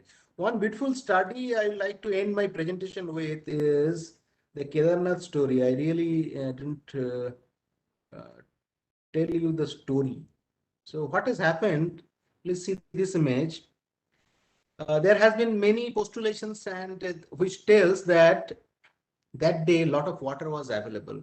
But from our study, satellite study, we have come to know that water was available, but it was not that much which can devastate the Kedarnath town and downstream in such a scale. So what we have studied, we found that debris flow of this kind, they keep on happening, and they basically, because substantial height was available at the base. So they basically blocked the river. The river is called Saraswati here. Mandakini is upstream. So the Saraswati river was blocked, and unfortunately, the river that day had to take a least restricted path, which unfortunately flows through the heart of the town, and which follows the Paleo channel. So that's why devastation in Kedarnath town was that much, and Ramavara also we felt like anything. So the debris flow and the related deposition, because of that, they time to time keep on blocking the rivers, make them stagnant, and force them to take alternate paths.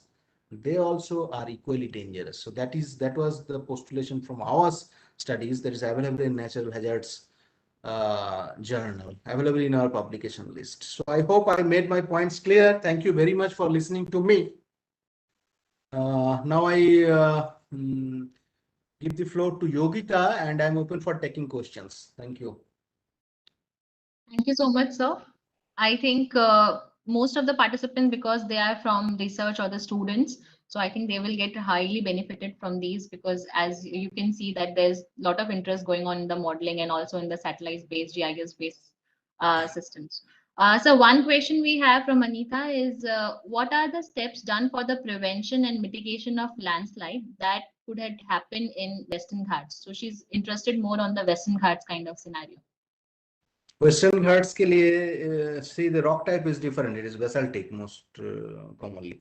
Now basaltic rock, if you go about this kind of modeling, so preparing hazard zonation is okay. I understand that you will not be having a question from that part, but this kind of modeling you have to be careful with your if you want to model a flow, particular type of flow.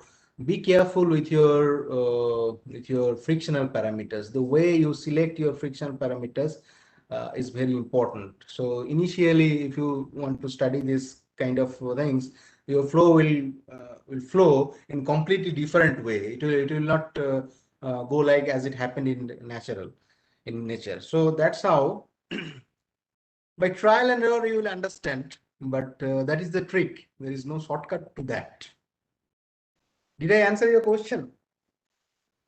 Yes, I think so, because I think for whenever we have each landslide case study, so all are somewhere different, even in Himalayas. So I think there is no shortcut, as you say. So there was this another question regarding the Sirobagar Kalyasur landslide from the last 2 days. One of the participants were asking that what was the main reason behind its reactivation every year in every monsoons? Okay, I tell you, whosoever asked this question, I tell you where from you get the first information about the Kalyasur landslide, Sirobagar landslides. You get it last 40 years.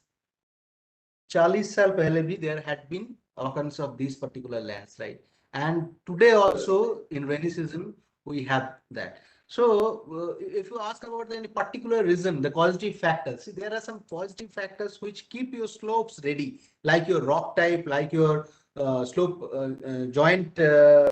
slope joint aspect. I mean, the way the joints are dipping, there can be saturation, etc.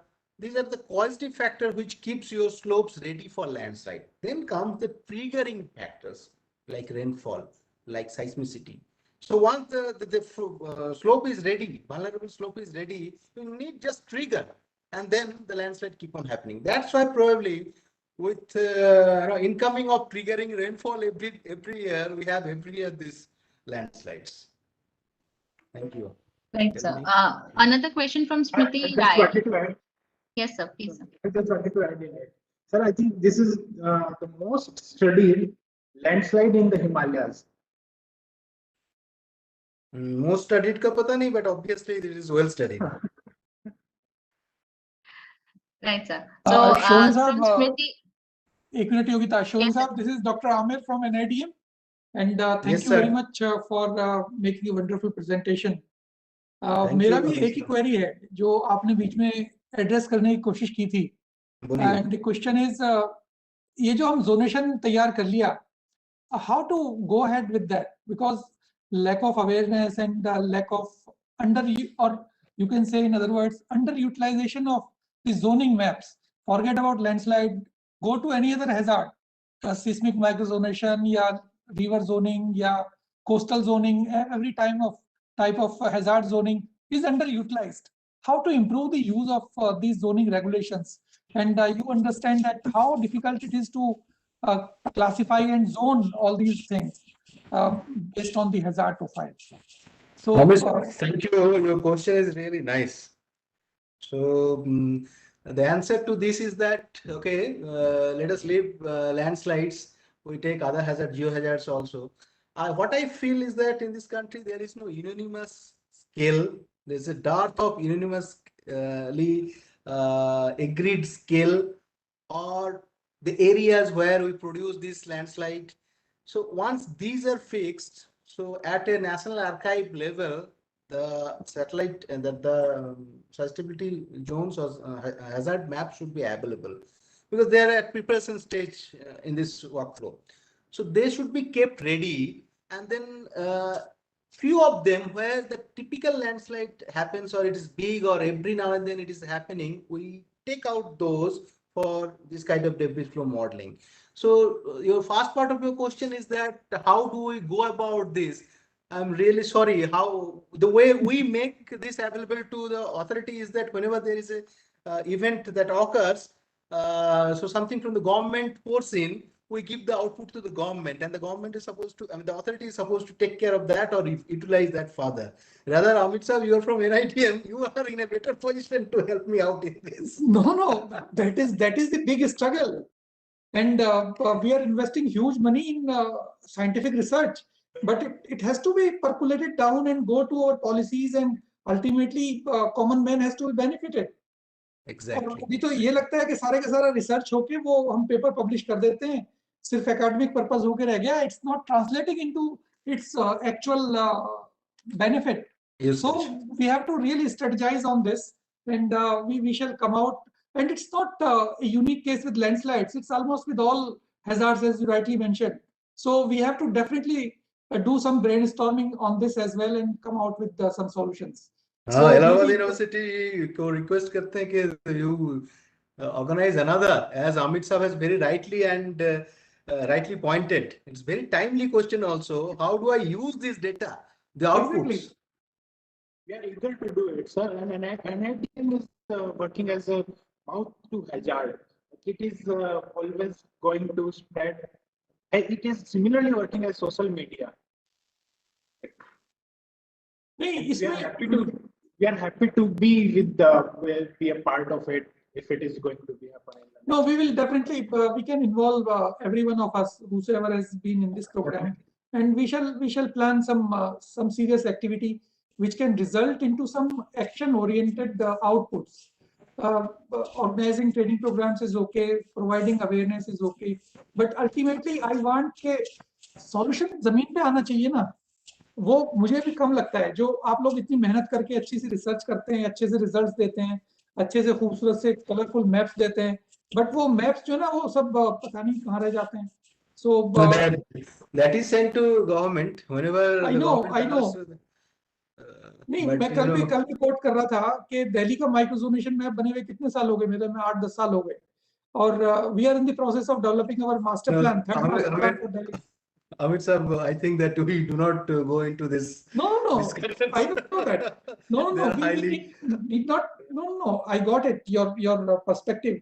The thing is, until we start asking these questions to ourselves, I'm not asking to anyone, but as an academician, we shall ask these questions के हम किसके लिए कर रहे हैं और कितना कर रहे हैं और कब तक करते हैं, जब तक कि वो पॉलिसी में रिफ्लेक्ट ना हो. जैसे मैंने DDA का बताया, it need to be reflected, should have reflected this master plan. They should have taken cues out of that seismic microzonation map, which has been developed with spending huge money and effort. Money को भी छोड़ दिया, कितना effort जाता है उसमें. Exactly. Yes, exactly. But for ISRO's point of view, I can tell that we are in a better of position, particularly regarding this question. So every penny what we spend, we have a mandate. It is to be made for the upgradation of the grassroots level. I told you that for Kedarnath, what we did, we not just producing the maps overnight, we just located the locations where the food packets are to be dropped or satellite phones are to be installed. This kind of conversation we went through when we made the pilot. Directly at that level, we tried to cater, and obviously it has helped immensely. Sure. Actually, जैसे मैंने पहले बताया, we shall definitely be in some serious discussion. We will discuss among ourselves, and we will involve you as well and other colleagues as well. And because today we have some limitation to complete another lecture and close this program. So today, with this, considering these limitations, we shall conclude your session here. And thank you so much for enlightening us with a wonderful presentation and good work you have shown to all the participants. I hope all the participants must have been benefited. And with this, we just conclude it here and request Yogita to move to the next speaker. Yogita, thank you. Thank you, sir. And a formal vote of thanks to Sean, sir. Thank you so much for being with us. Thank you, sir. Okay, Shailendra, so kindly introduce the next lecture, the speaker for the next technical session. Okay, ma'am. Thank you, ma'am. Hello, everyone. I am Sanko Kumar Chaudhary, moderator of this session. Very good evening, everyone. To joining us to this session. We are eager to hear from the Dr. Kusagra Rajendra, currently heading the MHA School of Earth and Environmental Science, Haryana. Dr. Kusagra is a real IRS UOS fellow, Belgium. His expertise lies in sustainability education, sustainability, the cross-disciplinary understanding of environment. By education, Dr. Kusagra is a trained and qualified master and doctoral degree in interdisciplinary aspect of environment from Jawaharlal Nehru University, and for some awarded with a distinction like the Excellence Medal, President of India, Gold Medals, SRF, JRF, SRF from UGC, Academic and Research Mobility Grant from the NSF, US National Science Foundation grant. Dr. Kusagra also established a prestigious lead lab, a green capacity program with the help of the GBCI and the USGBC at MIT University. Dr. Kusagra also actively engaged with delivering a lecture on the natural history, disaster and resilience and climate change, agriculture, food, water resources, population and conservation. Also, Dr. Kusagra also write a popular article on contemporary environment and sustainability concern for the mass awareness. He is a person of field-based education and cover pan-India landscape to entire understanding of environment and the nature. Apart from his professional achievement, he is a wildlife photographer by the passion, as I am know him. Now, on behalf of the NIDM and Department of Planetary Science, University of Allahabad, it's my pleasure to invite Dr. Kusagra Rajendra of the today's session. Today's session, he will share with us his opinion on the mitigation technique for geohazards. Sir, dice to all yours.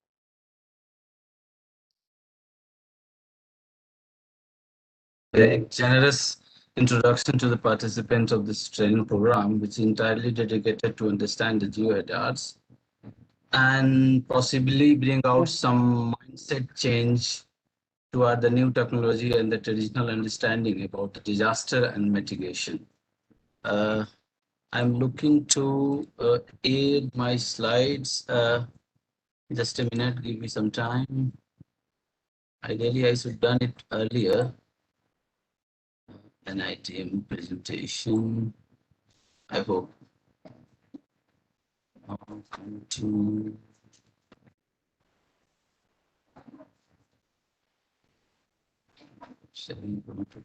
Yes.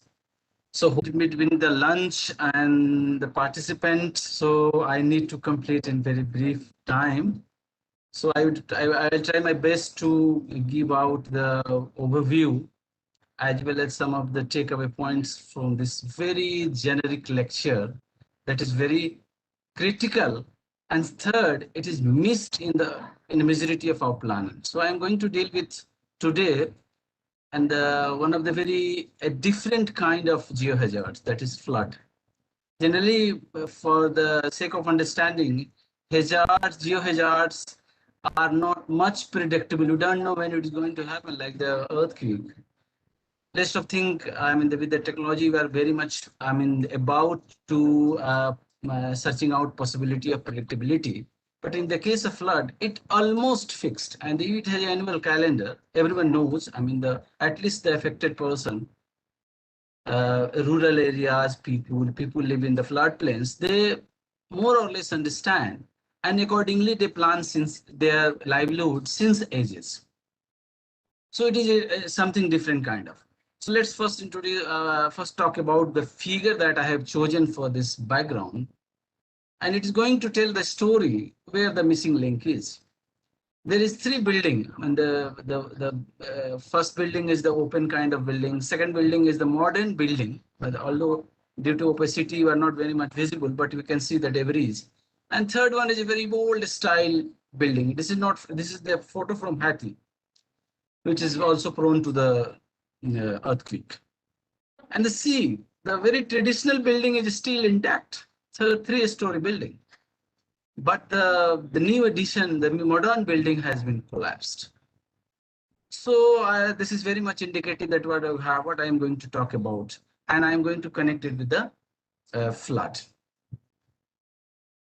So which is the next slide? How to go to the next slide? So you may just click it or just move your cursor to right next. I'm doing the same, but So I'll move it from here also. I can you move it can. from the Please. Yeah. Thank you. So water is elixir to life, and you cannot imagine life without the water. So the river. So the connection of the human being with the river is as old as the human being itself. And in the greater sense, if you go about the importance of the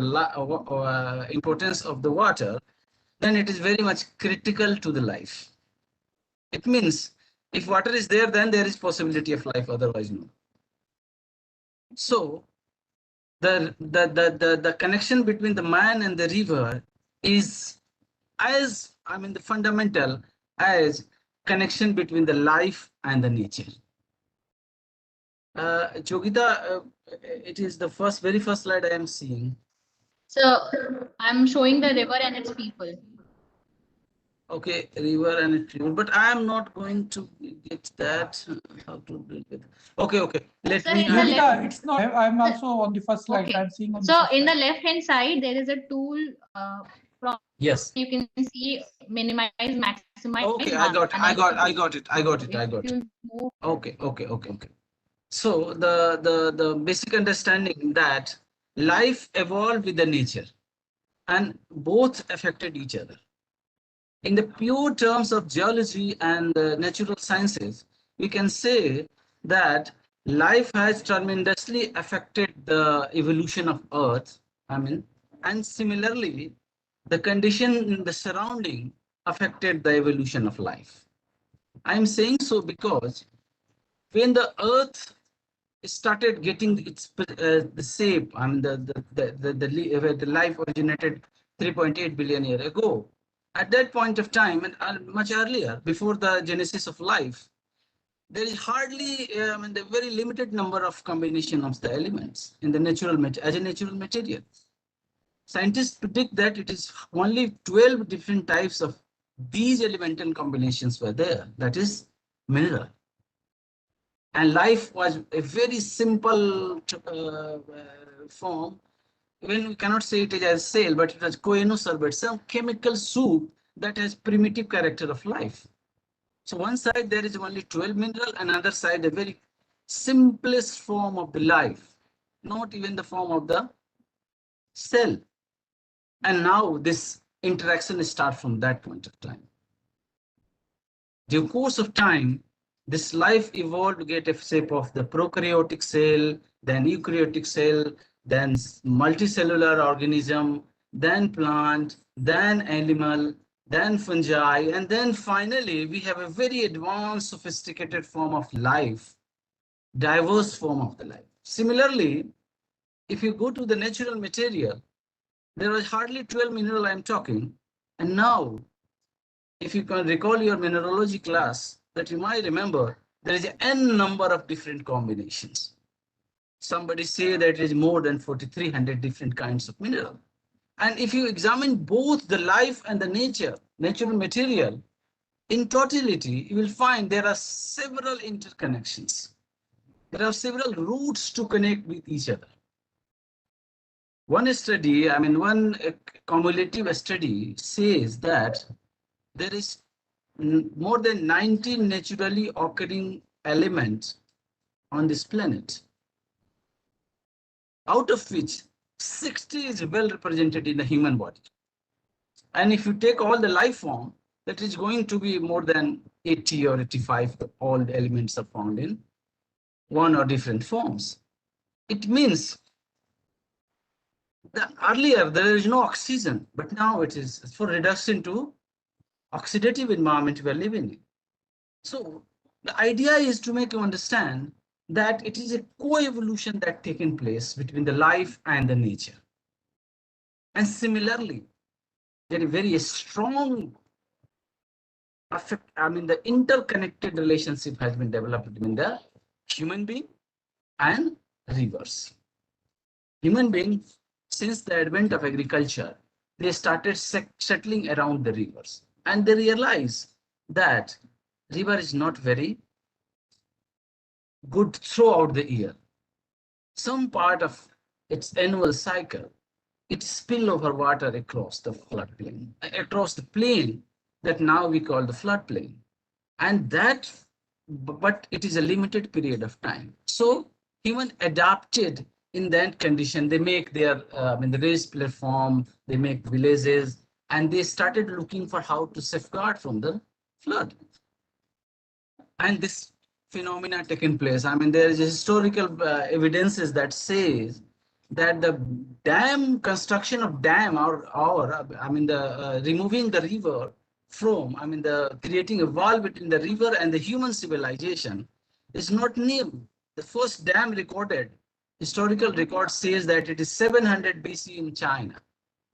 And several, can do several kind of such evidences across the globe, including India.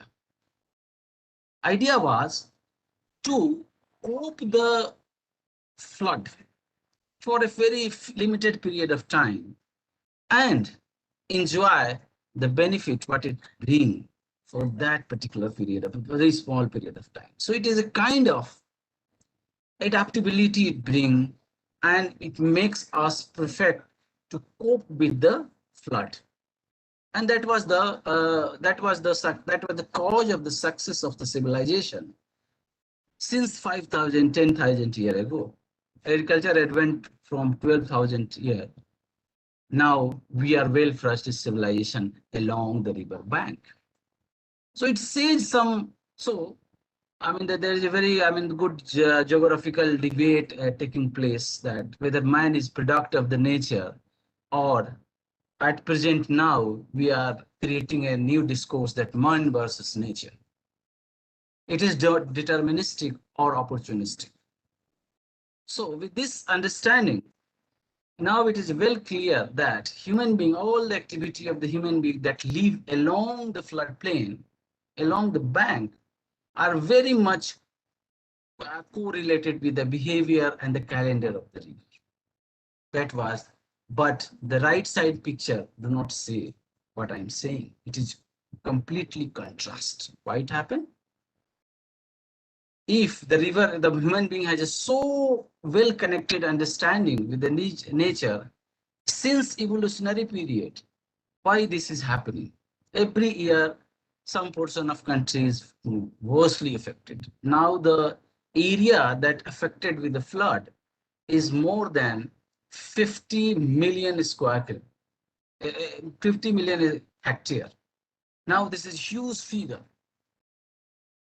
So why it's happened? So we are going to examine some of the basic causes that led to. Now, let's talk about whether flood was a problem or not.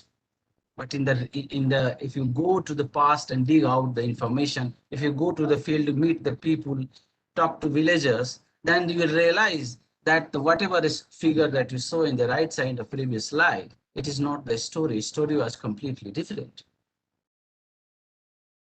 So there is a very, if you go to the Mithila or Bhojpur area of Bihar, the Champaran, Mithila, then there is very common, the saying among the people regarding the flood.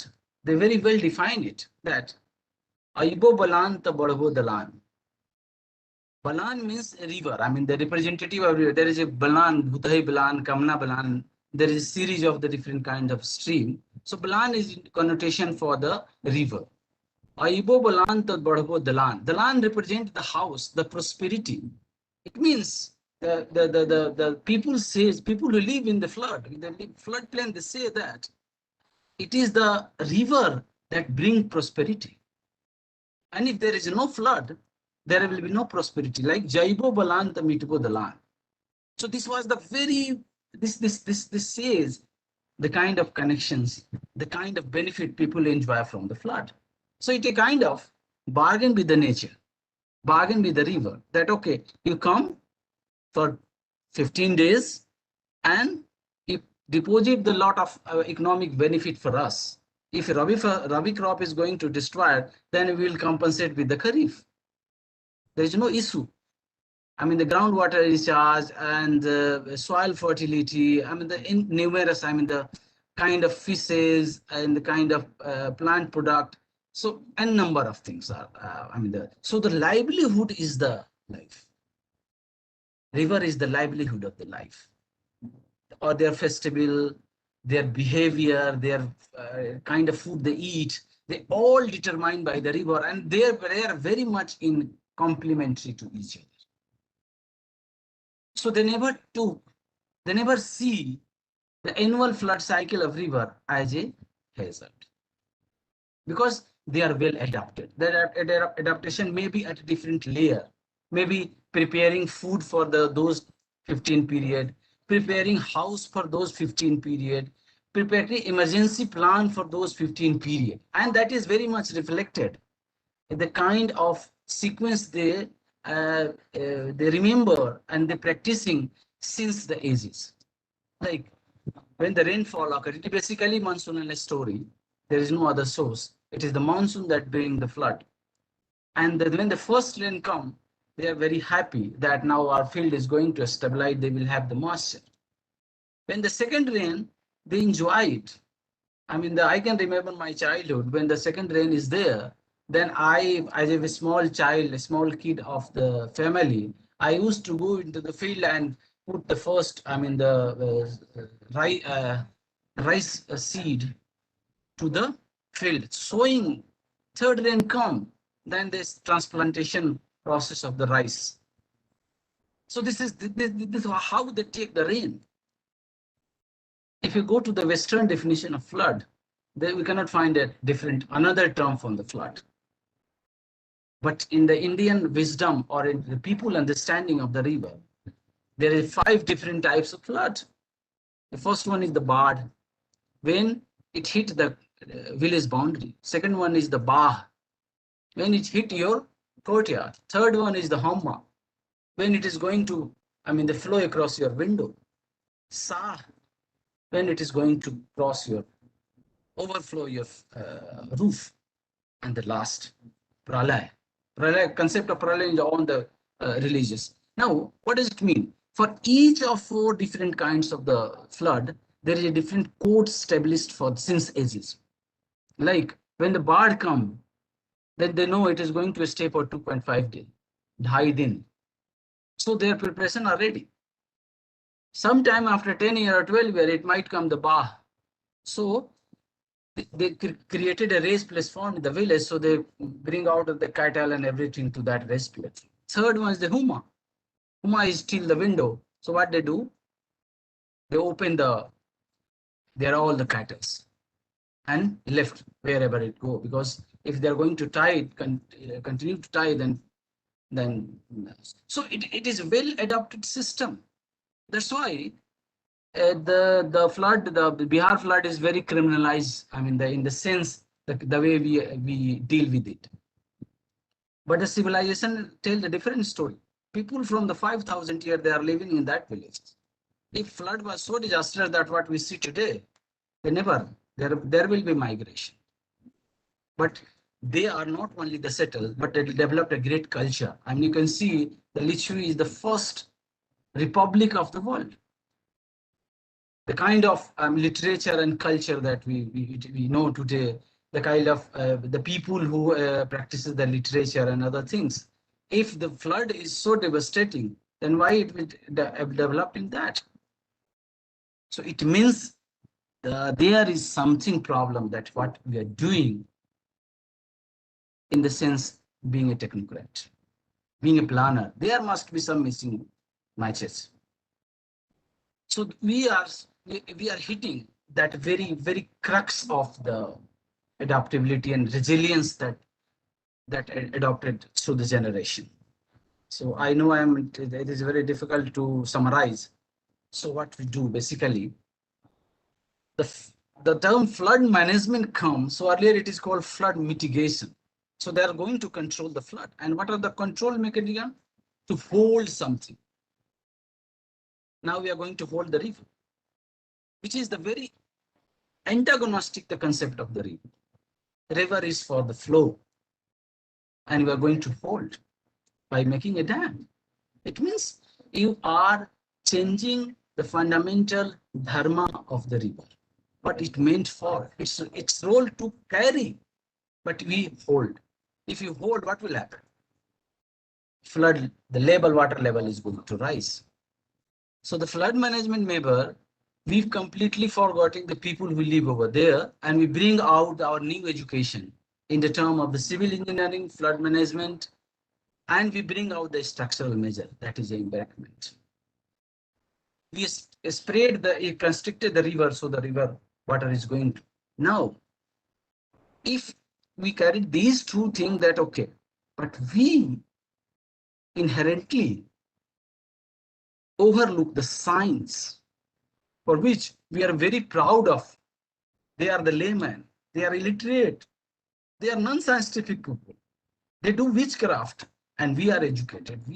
But what we do, we completely neglect. We neglect the physics and mechanics of the river. If you allow to flow the river in a constricted manner, what will happen? We just see a very famous, the Twitter trend is setting where the two figure of the German flood that happened the last week. A thin slide of the river is there, and now the river emerged like a devastating, the flood, a devastating flow of the water. So if you restrict water level, the intensity of the level, water is going to increase. So we overlook the mechanics of the water, physics of the water. What about river is not just water, but it your river is coming from Himalaya. So Himalaya is a fragile structure, neem structure, not stable. What will happen? It carry huge amount of the silt together. And if you restrict, what will happen? Well, your river is going to silt. And the very much benefit that the people enjoy by allowing a spread of the river across its floodplain, what will happen? The finer particles flow at the surface, while the heavier particles like the sand, it deposited in the bed and it pass across the flow of the water.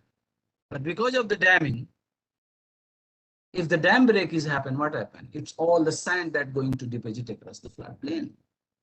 The example is the Kusahar breakage in 2008, where the Kosi had changed a course. Entire area is deposited with, even some places with 6 feet deep sand, collapse the whole landscape. So, and we also, overlook the biology of the river. So, the English thought, because they never seen the river longer than the Thames. So their idea from Englishman's, they written his memoir and say that Punpu is a great river because it is as compared to the Thames. So their idea is that how to going to take care of the Thames. But they saw the river of India. They thought, oh, people doesn't know because every year the flood came. So they start the idea, and they started their experiment with the Damodar River.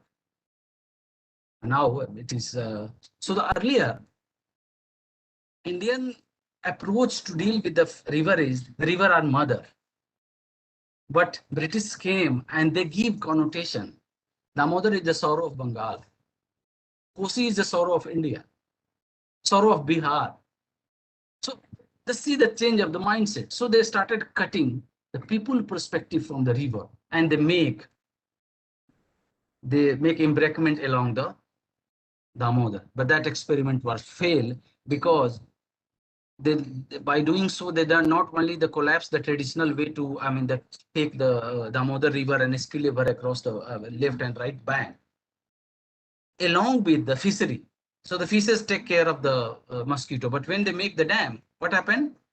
There is a waterlogging and there is outburst of malaria. So the good thing is that the British, after that failed experiment with Damodar, they took a oath, I mean the informal oath that we are not going to touch the Indian River if it is silted. So thank God by they follow their oath, I mean till they left the country. Thereafter we, I mean come up with, and they started making environment at a very huge scale.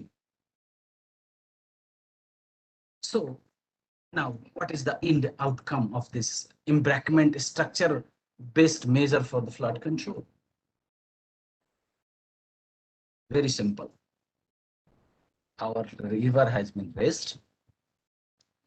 The fine silt that come every year has been seized. Instead of the silt, instead of the fine alluvial, now it is the sand that is going to deposit it across. And if your river has no carrying capacity, then what will happen? Very devastating, intensive flood. And what are our response? We started making dam vigorously to cope up the challenge. It means it is a positive feedback loop that we created. More dam, more flood, there is more destruction, there is need of more embankment, and then this continued. That's why if you see the statistics, although it is a little bit old statistics, this is the area that where the embankment at present, and there is some few proposed embankment is also there. Now, if our current practice is good, then there must be some good positive outcome of the flood mitigation or flood management, like what we call today. In 1952, when the first 5-year plan was launched, there was hardly 160 kilometer of the dam is there in Bihar. At present, it is more than 3,700 kilometer.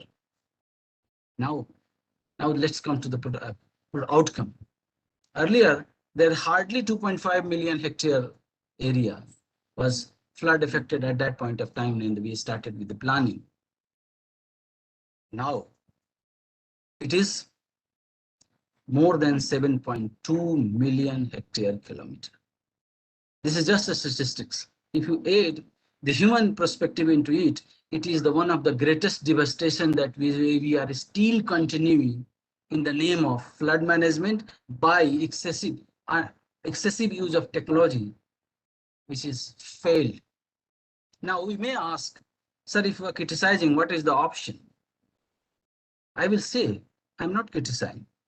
I can back my words, but whether your approach is correct, certainly not. Now there is a new addition that there is a debate is there whether this Farakka barrage has been created to divert the water, some portion of water to the Hooghly to maintain the flow of the Hooghly for transportation purpose of Kolkata. After the 30 year of the construction, 30-40 year of construction of the dam, 1975 to till today, now it is found that it is also one of the factors that is creating the intense flooding. So now I'm going to little bit restrictive to the Bihar. So Bihar story is very much, I mean, interesting to know that from west to east in the North Bihar, north of the Ganga, there is more than 200 streams that come from the Himalayas, and few of them are Trans-Himalayan river. I mean that they originate from the Tibetan side and then they pass across whole the Nepal. So you can imagine the kind of silt they bring. Rainfall, the average rainfall in the catchment is approximately 1200 to 1400 millimeter per year. This is one of the highest. The silt, the water, and the third one is the flat land. Entire north Bihar plan is the flat. So water come and is sprayed across. The free is sprayed. So, and again taken care by the Ganga river. Few rivers that I have already mentioned, that the Gandak, the Bagmati, the Kamala and the Adhwara group, then the Koshi, and that the eastern part is the Mahananda. So they are now the new connotation that is very perfect. I mean, if you go to the ground and realize it is the sorrow of the Bihar, but it was not. So very steep gradient, and very less time to flow. There was a concept that it is called Hindi or local dialect. It is called 4 Kosi Jhad. 4 Kosi Jhad means 4 into 12, but I mean the one course is 3 to 4 kilometer in earlier measurement. So it is a 13 to 15 kilometer. And this is Tarai, and this is basically Bhabar land. Now that Bhabar land in Nepal is also going to reduce. So the strength of the water is very high because if you remove this Bhabar foothills forest from Himalaya, then your flood intensity is going to increase. And this is exactly happening. These are some river basin. So out of this 7 river basin of the north of Bihar, particularly the very important river basin is the Baya river basin and the Buri Gandak river basin. These 2 rivers originate from Bihar and end into the Bihar itself. And one of the interesting facts that I want to share is that Buri Gandak is the longest river of Bihar. It is more than 600 kilometers. Even the Ganga is hardly 430 kilometers approximately. The rest of the river, particularly the Koshi and the Gandak, originate from the Tibetan side and then across whole of the Nepal. Other 2 rivers are from the middle of Himalaya. So you can imagine the Silk Road. So that is Baya and the Buri Gandak is basically, it is a natural drainage to take care of the flood. So what happened? They take all the flood, all the river water that is coming, 206, I mentioned. So if you took the example of the Buri Gandak catchment, that is between the Bagmati and the Gandak fan.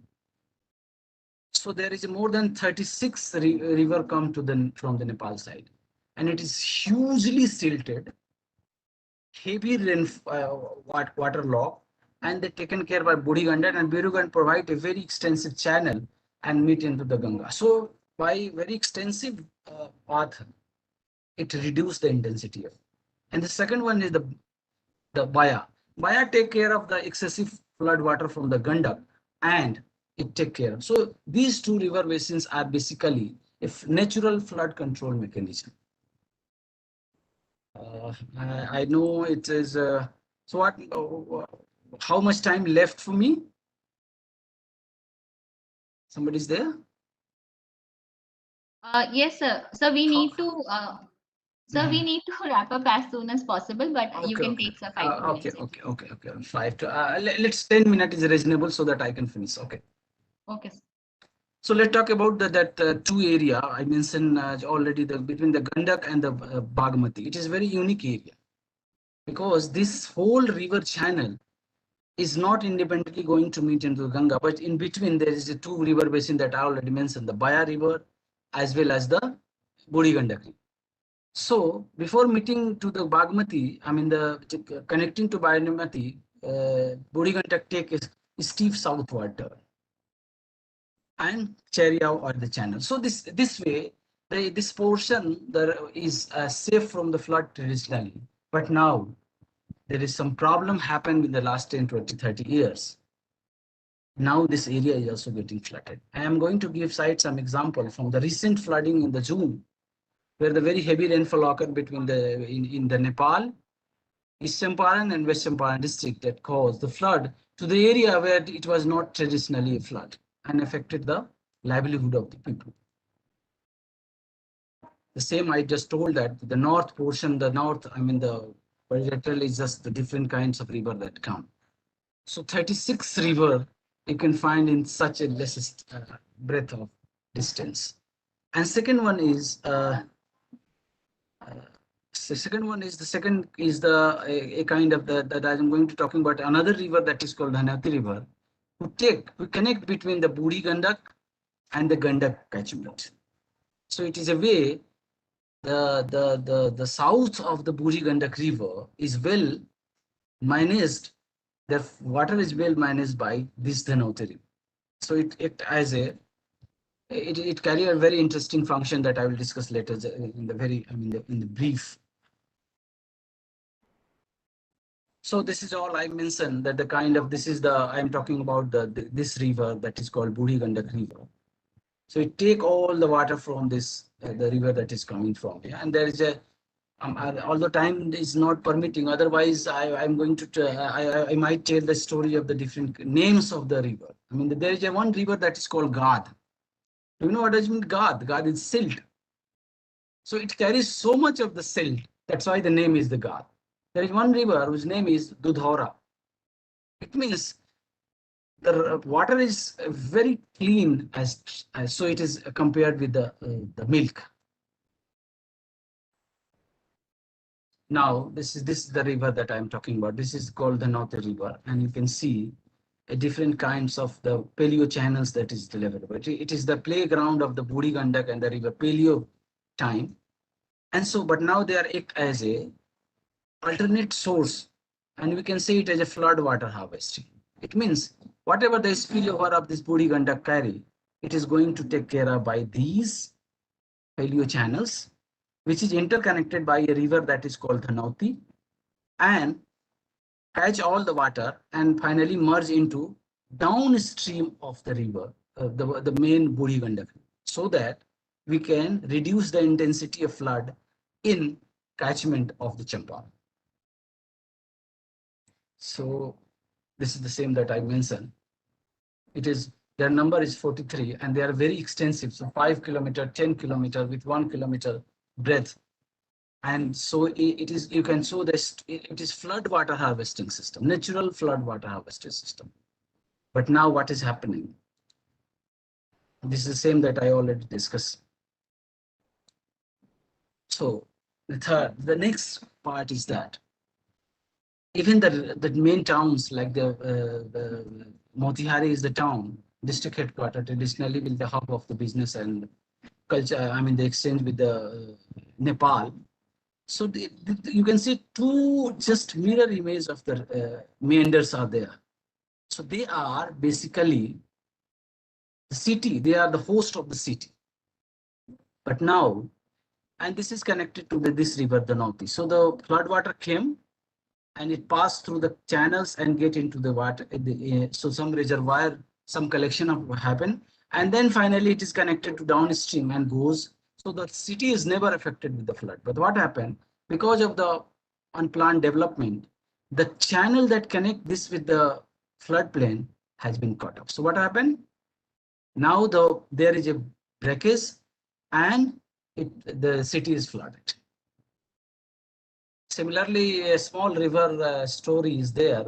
I mean, the river is called Pasah, but because of it is in the active flood prone zone, so there is a very rapid dynamic phenomena that what happened with the river. I mean, the river piracy, stream capture is taking place. So, I mean, what happened in the last 10-20 years back, this river has been pirated. I mean, they're captured by some another river. So there is no water for 10 years, 10-15 years. And by that time, people has encroached that river. Now, the disaster has been done by the flood management department. They not only revise the old channel, connected and ensure the supply, but they also connected another river, which had caused devastating flood in some other area. So they also connected this river to this existing river where the floodplain and the river bed has been constricted at a very narrow level, some few meters left over. What happened? Entire water, because the river is not able to drain the water. So this entire floodplain has been affected badly. No rice cultivation. And this is the situation of current year. And this is happening for the last 3-4 years. So these are the river capture that I just mentioned, that earlier the river used to flow here, but now there is no. And this is although the time doesn't permit, but there is not only the natural way to reduce the intensity of the flood, but there are also the man-made mechanism, because this area that I'm talking about is posed with a very large number of the water bodies. And at the start of the flood, they are connected with the river and each water body is connected. So there is a parallel channel to hold the additional spillover of the flood water. By this way, the entire area has been prospering as far as the productivity, agriculture productivity is concerned. without the use of fertilizers since ages. But now that trend has been completely lost. So this is the same thing that I already mentioned, that I just mentioned, that how this Pasah River has been overflown. And this is the story. The very first time, I mean, the last 2-3 years, this area is badly inundated. This is a story of the 4th July this year. Earlier, there is no flood.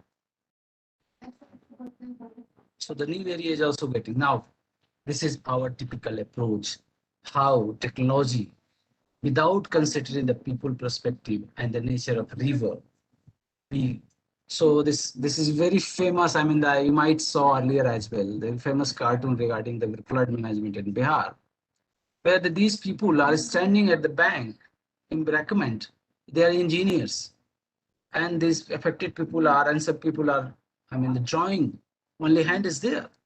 So engineer told to another colleague, oh, see, if you would not, I mean, they made this embankment, the person is unable to even hold the hand, to raise the hand.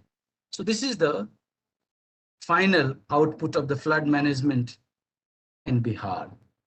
And the last but the not least, that is this picture is very, now it is going to, it is considered as the monuments in the Japan. This is the called Tree of Hope. When you all remember the Fukushima disaster happened after the tsunami of 2011, March 2011. So this entire area, the one of the city, Rikuzen Takakata. There is a stretch of the very, I mean, the plantation of the pine forest. But unfortunately, all plant have been destroyed except this. So the resilience and adaptability, and this is the need of time, but we should not forget to integrate our natural understanding that evolved since ages while working to mitigate the disaster of geohazards. So thank you very much. Hope I do justice with the audience by my very fast speed to compensate the time. Thank you very much. Thank you so much, Kushagra sir. I think in the very end of all the 3 heavy technology-based sessions, one motivational session, and as a person, we need to bring into notice that what we are doing to our environment and to our country as well. So thank you so much, sir. If there are any questions, because I cannot see any questions related to the technical session, so everyone was quite clear with that, I think, sir. So if there are any questions, we will still take up in the meantime.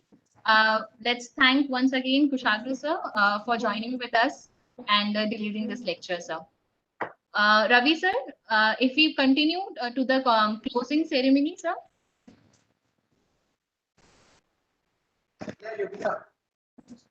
Okay. So Yogita, I have one thing to say. Although I am between the lunch and the people, but with the right kind of note, then at the end of the class, if there is no question or complete silence, it has 2 meanings. First is they understand everything.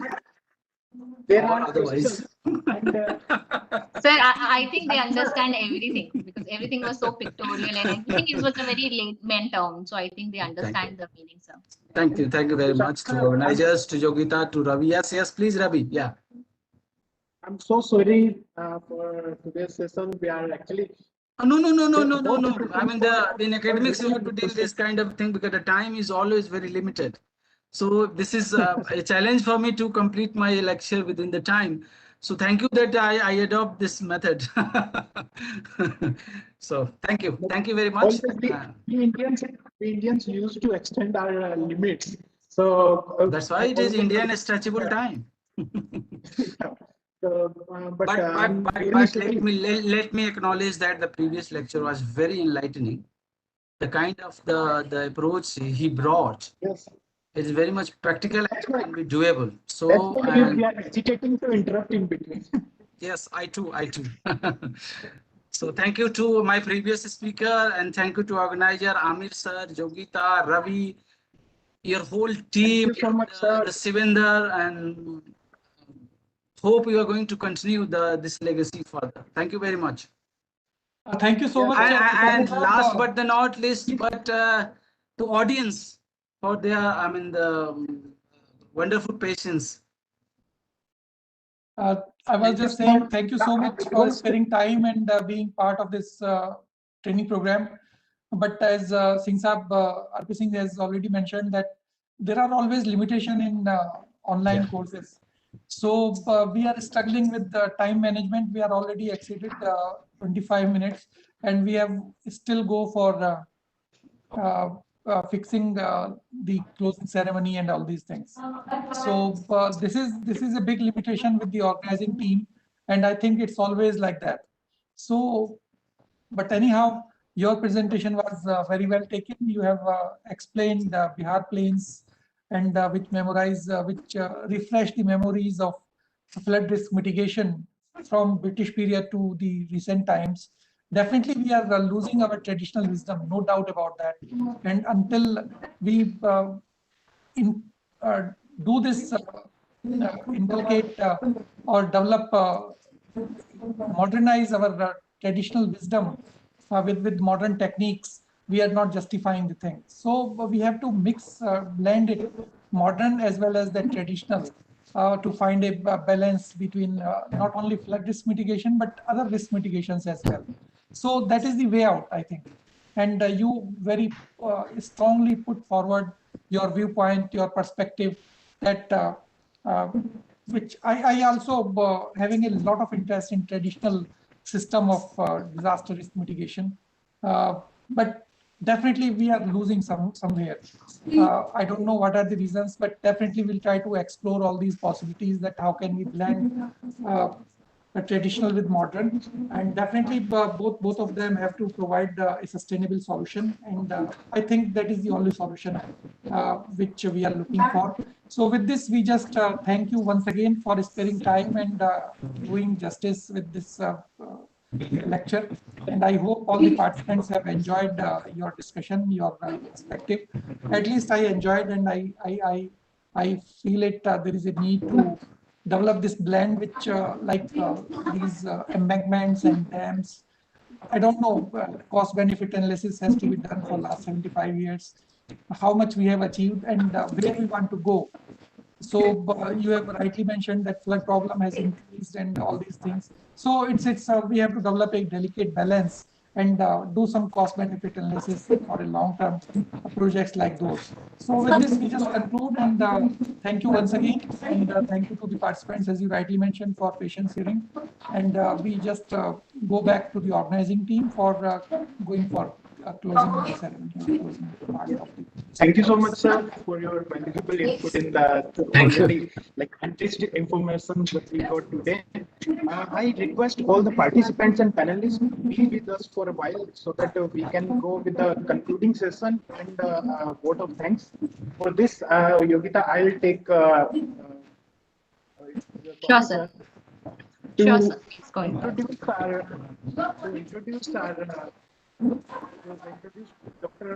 Siddharth Shankar Das. Sure, sir. Okay. Sorry? Sure, sir.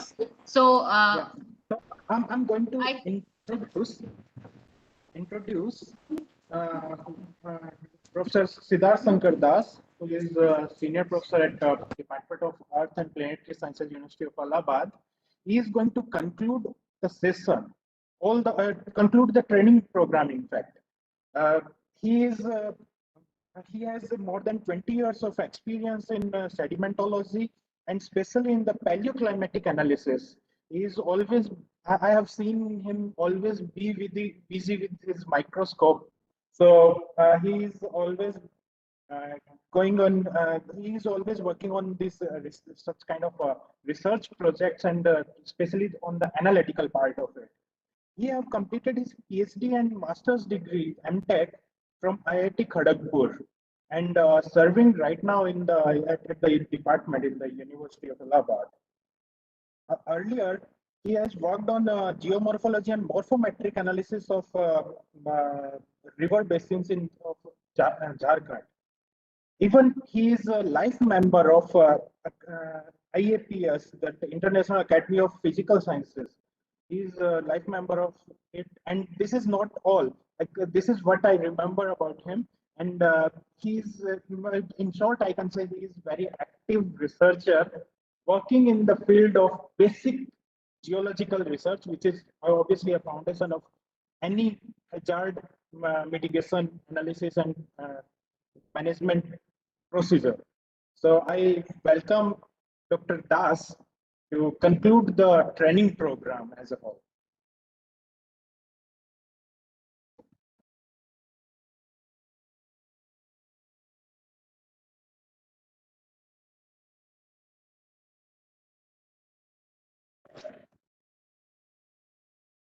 Thank you, Dr. Ravinder Pradhan, and to the organizers of the NIDM and participants. We're interested to conclude this training program. So I thank all the participants and panelists for their active participation as an effort towards the geo-hazard analysis, mitigation, and sustainable deployment. As discussed earlier, the training program aims to let aware an individual about the hazard and contribute his or her part in the analysis and mitigation. I hope the lesson is conveyed strongly by our distinguished speakers. I feel privileged to be a part of this online training program on topic of international attention and need of the hour. Let me start with concluding our various speakers, what the various topics they have talked. Professor Sumit Dwivedi from my alma mater, that is University of Allahabad, he laid down the basics of geohazards research viewpoint. Dr. Dwivedi talked on dimension and exposure of different hazards related to weather extremes and superficial processes. Dr. Dwivedi also raised the importance of long-term future predictions by atmospheric modeling and utility in one's life. The next lecture given by Dr. D.P. Sukla on our first day, he focused on the tools and techniques available to contribute in our bid in this noble cause. Dr. Sukla showed a geologist looking to a hazard and how one can satisfy their desire to know about the process of such activity with simple web resources. Dr. Sukla strengthened this with field examples of the recent Chamoli earthquake using satellite images and was able to discuss the process and mechanism of landslide initiation. On our second day, our prominent speakers were Dr. Naresh Rana from University of Delhi. His pictorial presentation connected us all to the geo-environment of hazard, though he mostly discussed with the examples of Alkananda Valley, but connected very well to the global scenario. He has pointed out haphazard development along the valley region and its impact on health of river. Dr. Rana also strengthened his talk with various field examples of unplanned overburden deposition by construction by companies, ultimately causing mass movement into the river. He also pointed out as ignorance is the tribes of, if not all, many devastations in hilly areas. Next was a wonderful talk given by Dr. Pramod Kumar from IIT Delhi. He highlighted the gravity of problem and discussed the processes to get climate data from available web source. Dr. Pramod simplified the term computational modeling and explained how one can do the same with very basic knowledge of computer handling. Dr. Pramod also explained the problem with the same valley of Alkananda, but with approach of climate variabilities. Today, that is on Wednesday, our first speaker was Dr. Sohan Chattoraj from IRS Dehradun. He discussed landslides and its mitigation techniques. He discussed the types of landslides and depending upon the geology, how a particular landslide can cause devastation. He discussed about the construction of landslide hazard zonation maps, of analyzing inventory, vulnerability risk, etc. He showed how different thematic layers can be constructed using GIS platforms and open online repositories for preparation of LHZ maps. He also demonstrated vulnerability, susceptibility, and risk maps. The importance of these maps immense as they help in mitigation, recovery, emergency response, and rehabilitation during disaster. He emphasized the role of numerical simulation and physical-based models in different landslide hazard analysis, mainly stressing on debris flow model. Our last speaker was Dr. Kusagra Rajendra from Amity University, Haryana. He focused mostly on the mitigation of hazard and more specifically on the flood hazards. He discussed it with the examples of Indian flood experiences. Dr. Kusagra emphasized the traditional flood management methods. The idea promised in his talk that we can also use hazard as boon, like flood water harvesting. We are witnessing frequent floods since the past decade in Pan-India.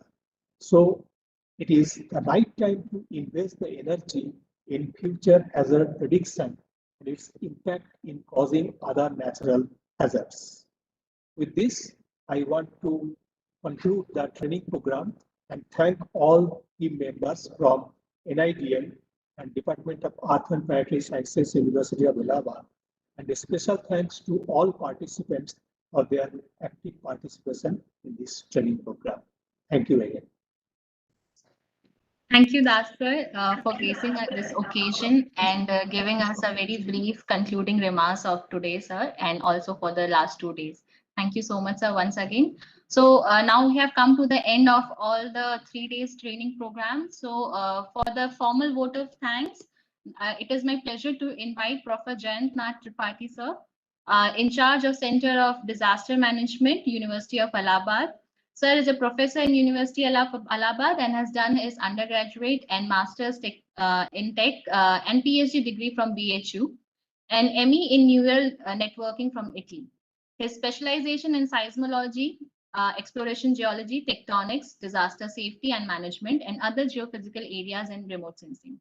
Sir was the NARC team in charge of University of Allahabad in 2019, and he's also the chairperson of the Center of Disaster Management. Today, he is joining us for the vote of thanks. Over to you, sir, and I welcome you.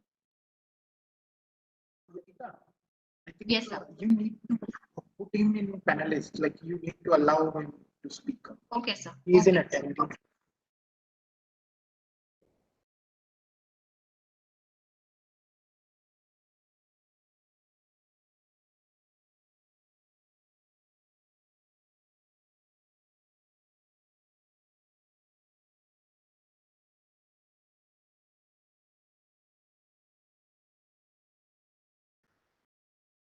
Okay, sir. So yes, I've just shifted, sir.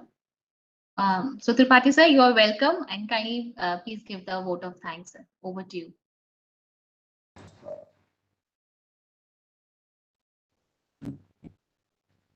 Am I visible? Sir, with the considering weather of Delhi, you are quite Am I visible. visible? Yes, sir, you're We visible can see and all audible, the sir. NIDM members are facing the same issue. Am I visible? Yes, sir. Very well. Good afternoon to all. Am I visible and audible? Yes, sir, you are visible and audible, sir. Am I audible? Sir, you are audible, but I Good think you are afternoon not to all able of you. The training for program delivered on Geo-Hazard and Management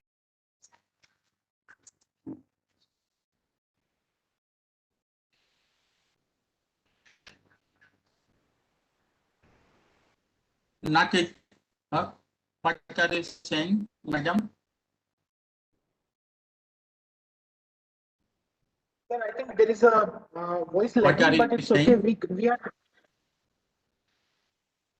So I think because of some technical issues, our voice is coming to you late. Sir, for this to make it better, you may try to stop video and just go for audio so that the connectivity gets better. If you are able to hear us, sir.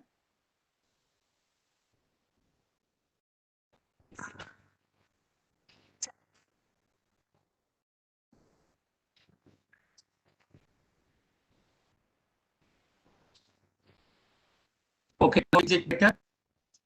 Better now? Am I audible? Yes, sir. Please continue, sir. Yes, sir. Okay. Good afternoon, all of you. To all of you, the training program delivered on Geo-Hazard and Management is one of the workshops of the time, and what was expected and the vibrant participation of all of us made it worthy. An active participation from various research institutions, universities, and individuals in large number shows our passion towards the hazard management. On behalf of the University of Allahabad and Department of Earth and Planetary Sciences, on my own behalf, as well as from NIDM, it is highly acknowledged and we are much thankful to you all. I would like to express my profound gratitude towards our patrons, Major General M.K. Bindal, Executive Director, NIDM, and Honorable Vice Chancellor, University of Allahabad, Professor Sangeeta Srivastava. Without their permission and support, this workshop could not materialize. Serious efforts of our team members, Dr. Amir Ali Khan from NIDM, along with Dr. Ravindra Pratap Singh and Dr. Prakash Kumar Singh from Earth and Planetary Sciences, as convener and co-convener, are highly acknowledged. They have worked tirelessly to make this workshop conducted. We are very much thankful to our Head of Department, Earth and Planetary Sciences, Professor Jayant Kumar Pati, for his support and throughout this workshop. A gratitude towards all the distinguished speakers who agreed on such a short notice, Professor Sunit Dwivedi from University of Allahabad, Dr. Derek Shukla from IIT Mandi, Dr. Naresh Rana from University of Allahabad, Dr. Pramod Kumar from IIT Delhi, Dr. Sovan Lal Chattoraj from IIRS Dehradun, and Dr. Kushagra Rajendra from MHA University, Hyderabad. Their presentations have been excellent and the participants have benefited a lot.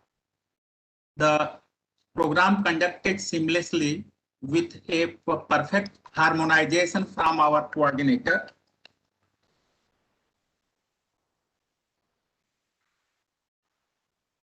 The training program was conducted seamlessly with our perfect harmonization by our coordinator, Ms. Yogita Garbyal from NIDM, and efforts of our team members of Department of Earth and Planetary Sciences, University of Allahabad. I am thankful to God for giving me strength to be the guiding partner of the team also. I am very much thankful to Professor A.K. Rai, Professor S.S. Das, and Dr. Priyambada Singh for their continuous guidance as advisory member. A special thank you all to the participants who became part of this training program. Your enthusiasm encouraged us to go further. I am pretty confident that such program can make a difference in society towards safe and sustainable India. I also want to thank for the efforts of our moderators, Ms. Rahma Rafat, Mr. Digbajay Singh, Mr. Nilesh Rai, and Mr. Sailen Chaudhary. Support of non-teaching staff of Department of Earth and Planetary Sciences is also acknowledged. A special thanks to all the party members who are directly or indirectly associated with this workshop. Once again, I am much thankful to all of you. Thank you very much.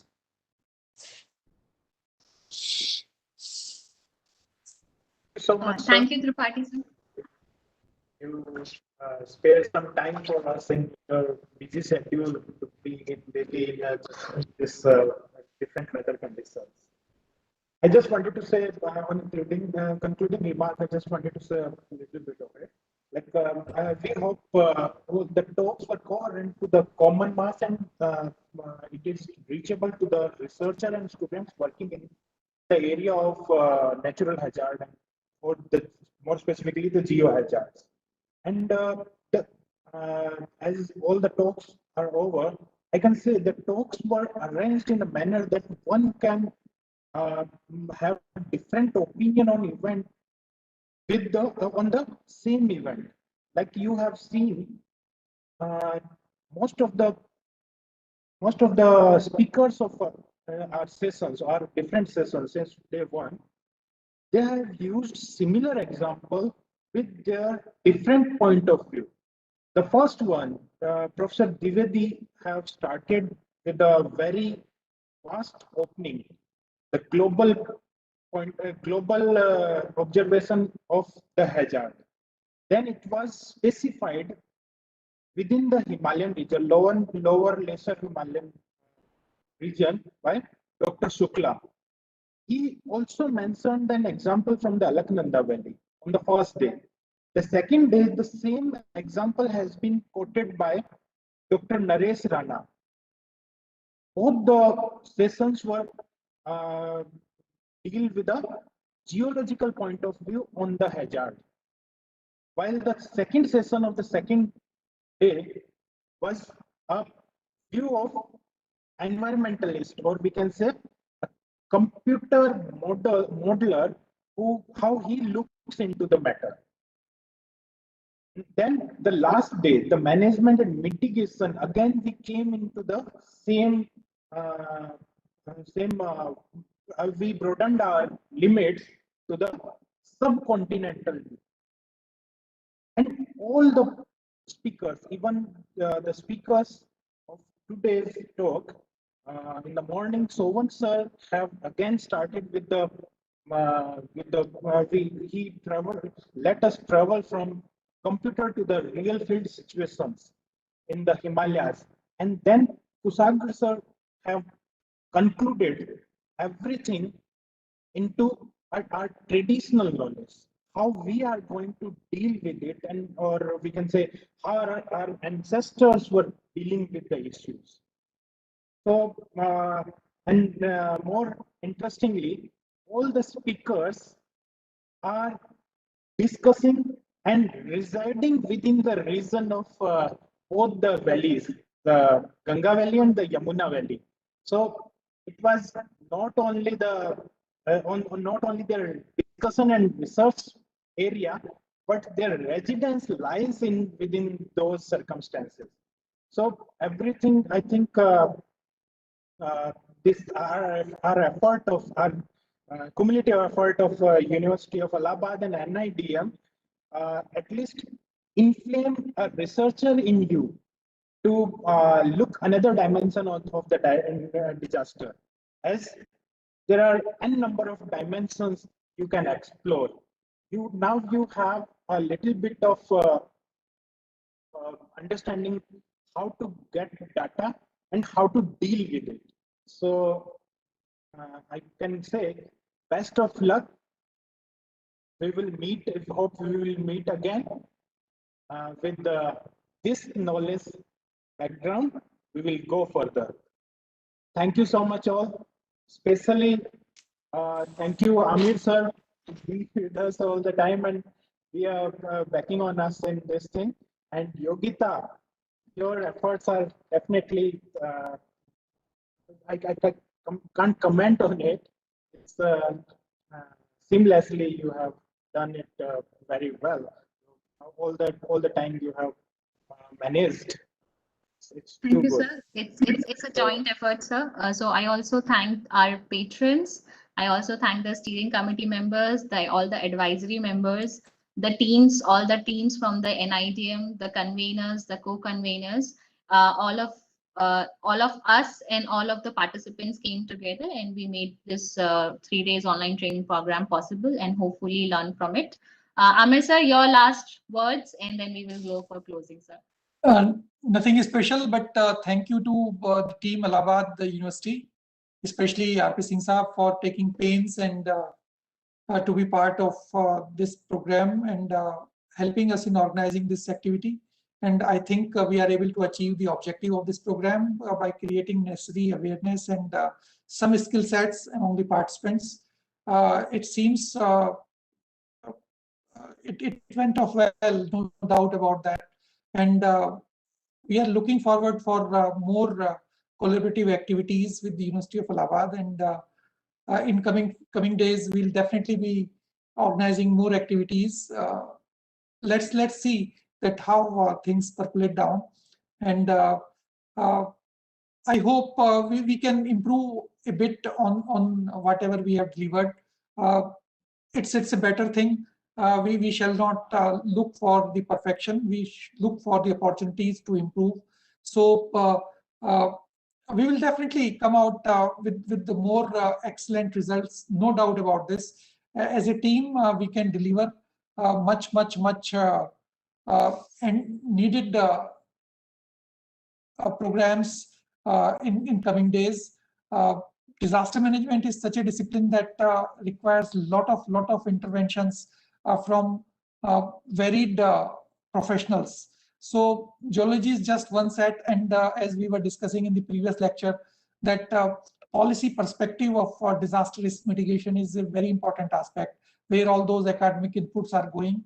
So I'm not taking much time, but definitely I am seeing a lot of opportunities to collaborate with the University of Allahabad, with the RP Singh Saab and the Department of Geology and Planetary Sciences.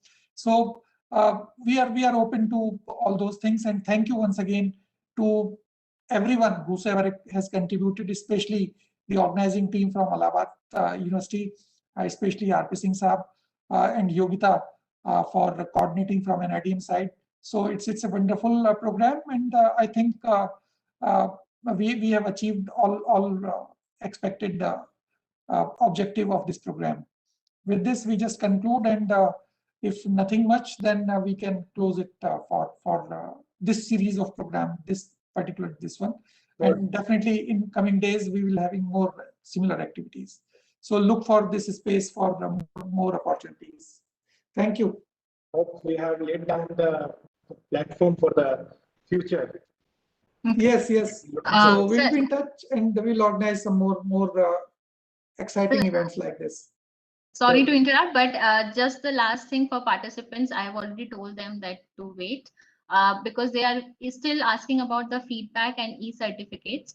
So feedback icon will show once this program ends. So let me just end this program and then you have to go to the login. Currently, you will be not able to see the feedback because the program is currently going on. So जैसे ये खत्म हो जाएगा उसके 10 minute बाद आप अपने login page NIDM के जो वेबसाइट है उसमें जाके अगर लॉगिन करेंगे तब आपको ये कंप्लीटेड इवेंट वाले पेज में आपको ये मिल जाएगा. तो फीडबैक के लिए आप उस पर क्लिक करेंगे. So you will go into the feedbacks option जहां आपको 4 ऑप्शंस या 5 ऑप्शंस में से 1-2 क्लिक करने होंगे. It's a multiple choice questions. और उसके लिए फिर आपको फिर अगले दिन that is like tomorrow on 29th you will get the e-certificates. So I hope you all wait till tomorrow and log in again and then get the e-certificates if you are eligible as per the 80% criteria of NIDM. So thank you everyone. Yes, Ravi sir, you were saying. Okay, so we are going for closing. Thank you everyone. Thank you so much.